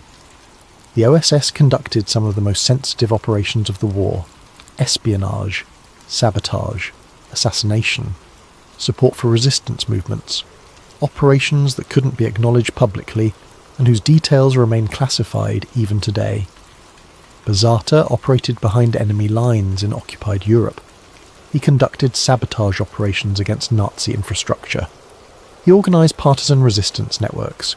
He gathered intelligence that helped Allied forces plan operations. His service record is documented in declassified OSS files. His decorations include the Silver Star, the Legion of Merit, and various foreign awards from governments he aided during the war. He was not a man prone to fantasy or fabrication, and he said he had killed George Patton, not personally, not directly, but as part of an operation ordered by senior American intelligence officials. According to Bazata, in late November 1945, he was approached by a high-ranking OSS officer. Bazata declined to name this officer publicly, saying only that he held a senior position in intelligence operations and had authority to order field operations without political oversight. The officer told Bazata that General Patton had become a problem. Patton's public criticisms of Soviet policy were undermining Allied unity at a crucial moment. The Cold War was beginning. The Yalta Conference had established a delicate balance between the United States and Soviet Union. American intelligence agencies were working to establish networks in Eastern Europe, networks that required Soviet cooperation, or at least Soviet tolerance. Patton's rhetoric threatened all of it. His threats to return to the United States and speak publicly about Soviet aggression could turn American public opinion against cooperation with Stalin. His celebrity status among soldiers and veterans gave him a platform that could shape national policy. The officer told Bazata that political leadership had decided Patton needed to be silenced, permanently. Bazata claimed he refused at first. He argued that Patton was right about the Soviets, that someone needed to speak the truth about Soviet intentions. The officer told him this wasn't about truth. It was about stability. It was about maintaining diplomatic relationships long enough to establish American interests in post-war Europe. It was about preventing a premature confrontation with the Soviet Union that America wasn't ready to fight. The officer told him it was a matter of national security, and national security justified any action. Bazata claimed he was not directly involved in arranging the car accident. He said that aspect of the operation was handled by others, specialists in staged accidents and traffic collisions, but he confirmed the accident was not accidental. The truck driver, he said, was an operative, possibly OSS, possibly another agency. The collision was planned and executed as a way to remove Patton without raising suspicions of foul play. But the accident wasn't supposed to kill Patton. It was supposed to injure him seriously enough to prevent him from returning to the United States and speaking publicly. A career-ending injury that would sideline him while appearing accidental. The neck fracture was a bonus, ensuring Patton would never command again. But then Patton started to recover. Within days of the accident, doctors were talking about possible rehabilitation, about eventual transfer to the United States, about Patton potentially regaining some function. That wasn't acceptable. According to Bazata, the decision was made to finish the operation in the hospital. He claimed he was part of a team that had access to Heidelberg Hospital. They posed as medical staff or military visitors, they gained access to Patton's room, and they administered a substance that would trigger the complications that killed him. Bazata wouldn't specify what substance was used. He suggested something that would cause cardiac and pulmonary complications consistent with his injuries, something that would be difficult to detect without specific toxicology screening, something that would appear as natural progression of his condition. He said Patton died believing he was succumbing to his injuries, never knowing he was being murdered. Bazata claimed the operation was compartmentalized. Only a handful of people knew the full scope. The operatives involved were told only what they needed to know. Records were destroyed or classified. Witnesses were silenced through transfers, retirement, or more permanent means. He said Soviet intelligence was aware of the operation. They tacitly approved because Patton's anti-Soviet rhetoric was creating problems for Stalin as well.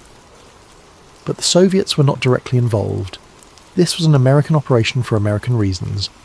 He said the decision came from senior levels of American intelligence, possibly with approval from political leadership, though he had no direct evidence of White House involvement. He said he had stayed silent for more than 30 years out of loyalty to his country and fear of retaliation against himself and his family. But now, in his 80s, with most of the principals dead, he wanted the truth known. He wanted history to record what actually happened. Bezzeta's confession was explosive. The researcher who first interviewed him was sceptical, but as Bezzeta provided details, as he named other operations he had participated in, as he described OSS procedures and protocols that matched declassified documents, the researcher began to believe Bezzeta was telling the truth, at least telling what he believed to be the truth. The researcher published a book in 1981 that included Bezzeta's claims. The book created immediate controversy. Historians dismissed Bezzeta as a fabricator. The CIA, successor to the OSS, denied any knowledge of operations targeting Patton. The army reaffirmed that Patton died of natural complications from his accident. But Bezzeta didn't recant. In 1984, he attended an OSS Veterans Reunion dinner in Washington, D.C. During the event, he stood and publicly repeated his claims about Patton's death. He told a room full of former intelligence operatives that he had been part of the operation. The room fell silent. No one challenged him. No one confirmed him. But no one laughed either. The silence was telling. Several attendees later told journalists they believed Bezzeta might be telling the truth. Others said the story was plausible, given what they knew about OSS operations during the period. Still others said Bezzeta was either lying or confused, mixing real operations with imagined ones. Douglas Bezzeta died in 1999 at age 88, maintaining his story until the end. To this day, no evidence has emerged to definitively prove or disprove his claims. But the fact that a legitimate OSS operative with a documented service record made such specific allegations has kept the conspiracy theory alive. Chapter 6. The Missing Evidence and the Cold War Context. If there was a conspiracy to assassinate General Patton, the evidence should exist somewhere. Intelligence agencies, even when conducting illegal operations, maintain records, operational plans, mission reports, personnel assignments, financial records, after-action reviews. These documents might be classified, compartmentalized, hidden in archives so secure that most government officials don't know they exist. But they exist. So researchers have been searching for decades. What they've found is a pattern of systematic absence. Every document that might confirm or disprove the assassination theory is either missing, destroyed, or classified beyond reach. Patton's medical records, missing. The accident investigation report, classified, then lost. OSS operational files from December 1945, heavily redacted. Personnel records for the truck driver, non-existent. Communications between the War Department and Patton's command, incomplete. Hospital visitor logs from Heidelberg, destroyed. Even routine documents that should exist, that have no national security implications, that would normally be preserved in military archives, are gone. This creates an evidentiary void. Conspiracy theorists point to the missing documents as proof of a cover-up. If there was nothing to hide, they argue, why are so many records missing? Skeptics argue that missing records prove nothing. Documents from 1945 are often incomplete. Archives have limited space. Files are destroyed per retention schedules. Sometimes things just get lost. Both arguments have merit, but the context matters. The Cold War was beginning in December 1945. The Office of Strategic Services was transitioning to the Central Intelligence Agency. American intelligence operations were becoming more sophisticated, more compartmentalized, more willing to conduct operations that violated both law and ethics in service of national security. We know this now because documents from that era have been declassified, slowly, over decades. We know about Operation Paperclip, which brought Nazi scientists to America despite their war crimes. We know about MK-Ultra, which conducted mind control experiments on unwitting American citizens. We know about COINTELPRO, which surveilled and disrupted domestic political groups. We know about assassination programs targeting foreign leaders like Fidel Castro and Patrice Lumumba. We know American intelligence agencies were capable of murder, deception, and massive cover-ups. So when someone suggests they might have killed an inconvenient general in 1945, it's not a crazy theory. It's consistent with what we know those agencies did. The question isn't whether American intelligence agencies were capable of such an operation. The question is whether they actually conducted one. And without the evidence, we cannot know for certain. Epilogue. What if Patton had lived? The final question haunts every discussion of Patton's death. What if he had survived? What if the accident had been less severe? What if he had recovered? What if he had returned to the United States? Would George Patton have become a political figure? Would he have run for office, bringing his celebrity status and military reputation into the political arena? Would he have testified before Congress about Soviet violations of the Yalta Agreements, about forced population transfers, about political purges in Eastern Europe? Would he have written a book exposing what he viewed as Allied betrayals of the peoples we claim to liberate? Would he have shaped public opinion about the emerging Cold War? We'll never know. But the fact that we ask these questions reveals something important. Patton mattered. His voice mattered. His perspective, right or wrong, represented a viewpoint that vanished from American discourse after December 1945. Some historians argue that Patton's death was fortunate for America. His aggressive stance toward the Soviet Union could have triggered a premature confrontation that would have been catastrophic. The Cold War required careful management, patient containment, strategic diplomacy. Patton would have undermined all of that. Other historians argue that Patton was right, that confronting Soviet expansion immediately, while American forces were still mobilized in Europe, would have prevented decades of Cold War conflict, that his warnings about Stalin were prescient and should have been heeded. Both arguments assume Patton would have had significant influence if he had lived, and maybe that's why he died. The last line Patton wrote in his diary, just days before the accident, reads, "History will prove me right. They just don't want to hear it yet." He never got the chance to make his case. 79 years later, the debate continues. Was his death a tragic accident? A politically convenient outcome that some officials were relieved to see? Or a calculated assassination ordered by intelligence agencies that viewed him as a threat to national security? The files remain classified. The witnesses remain silent. The medical records remain missing.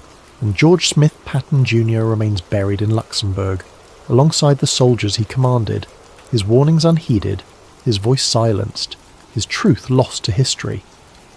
Unless Douglas Bazata was telling the truth, unless somewhere, in some classified archive, the evidence exists, unless someday someone finds the files that prove what really happened on that December morning in 1945. Until then, we're left with questions, and sometimes the questions we cannot answer reveal more than the questions we can.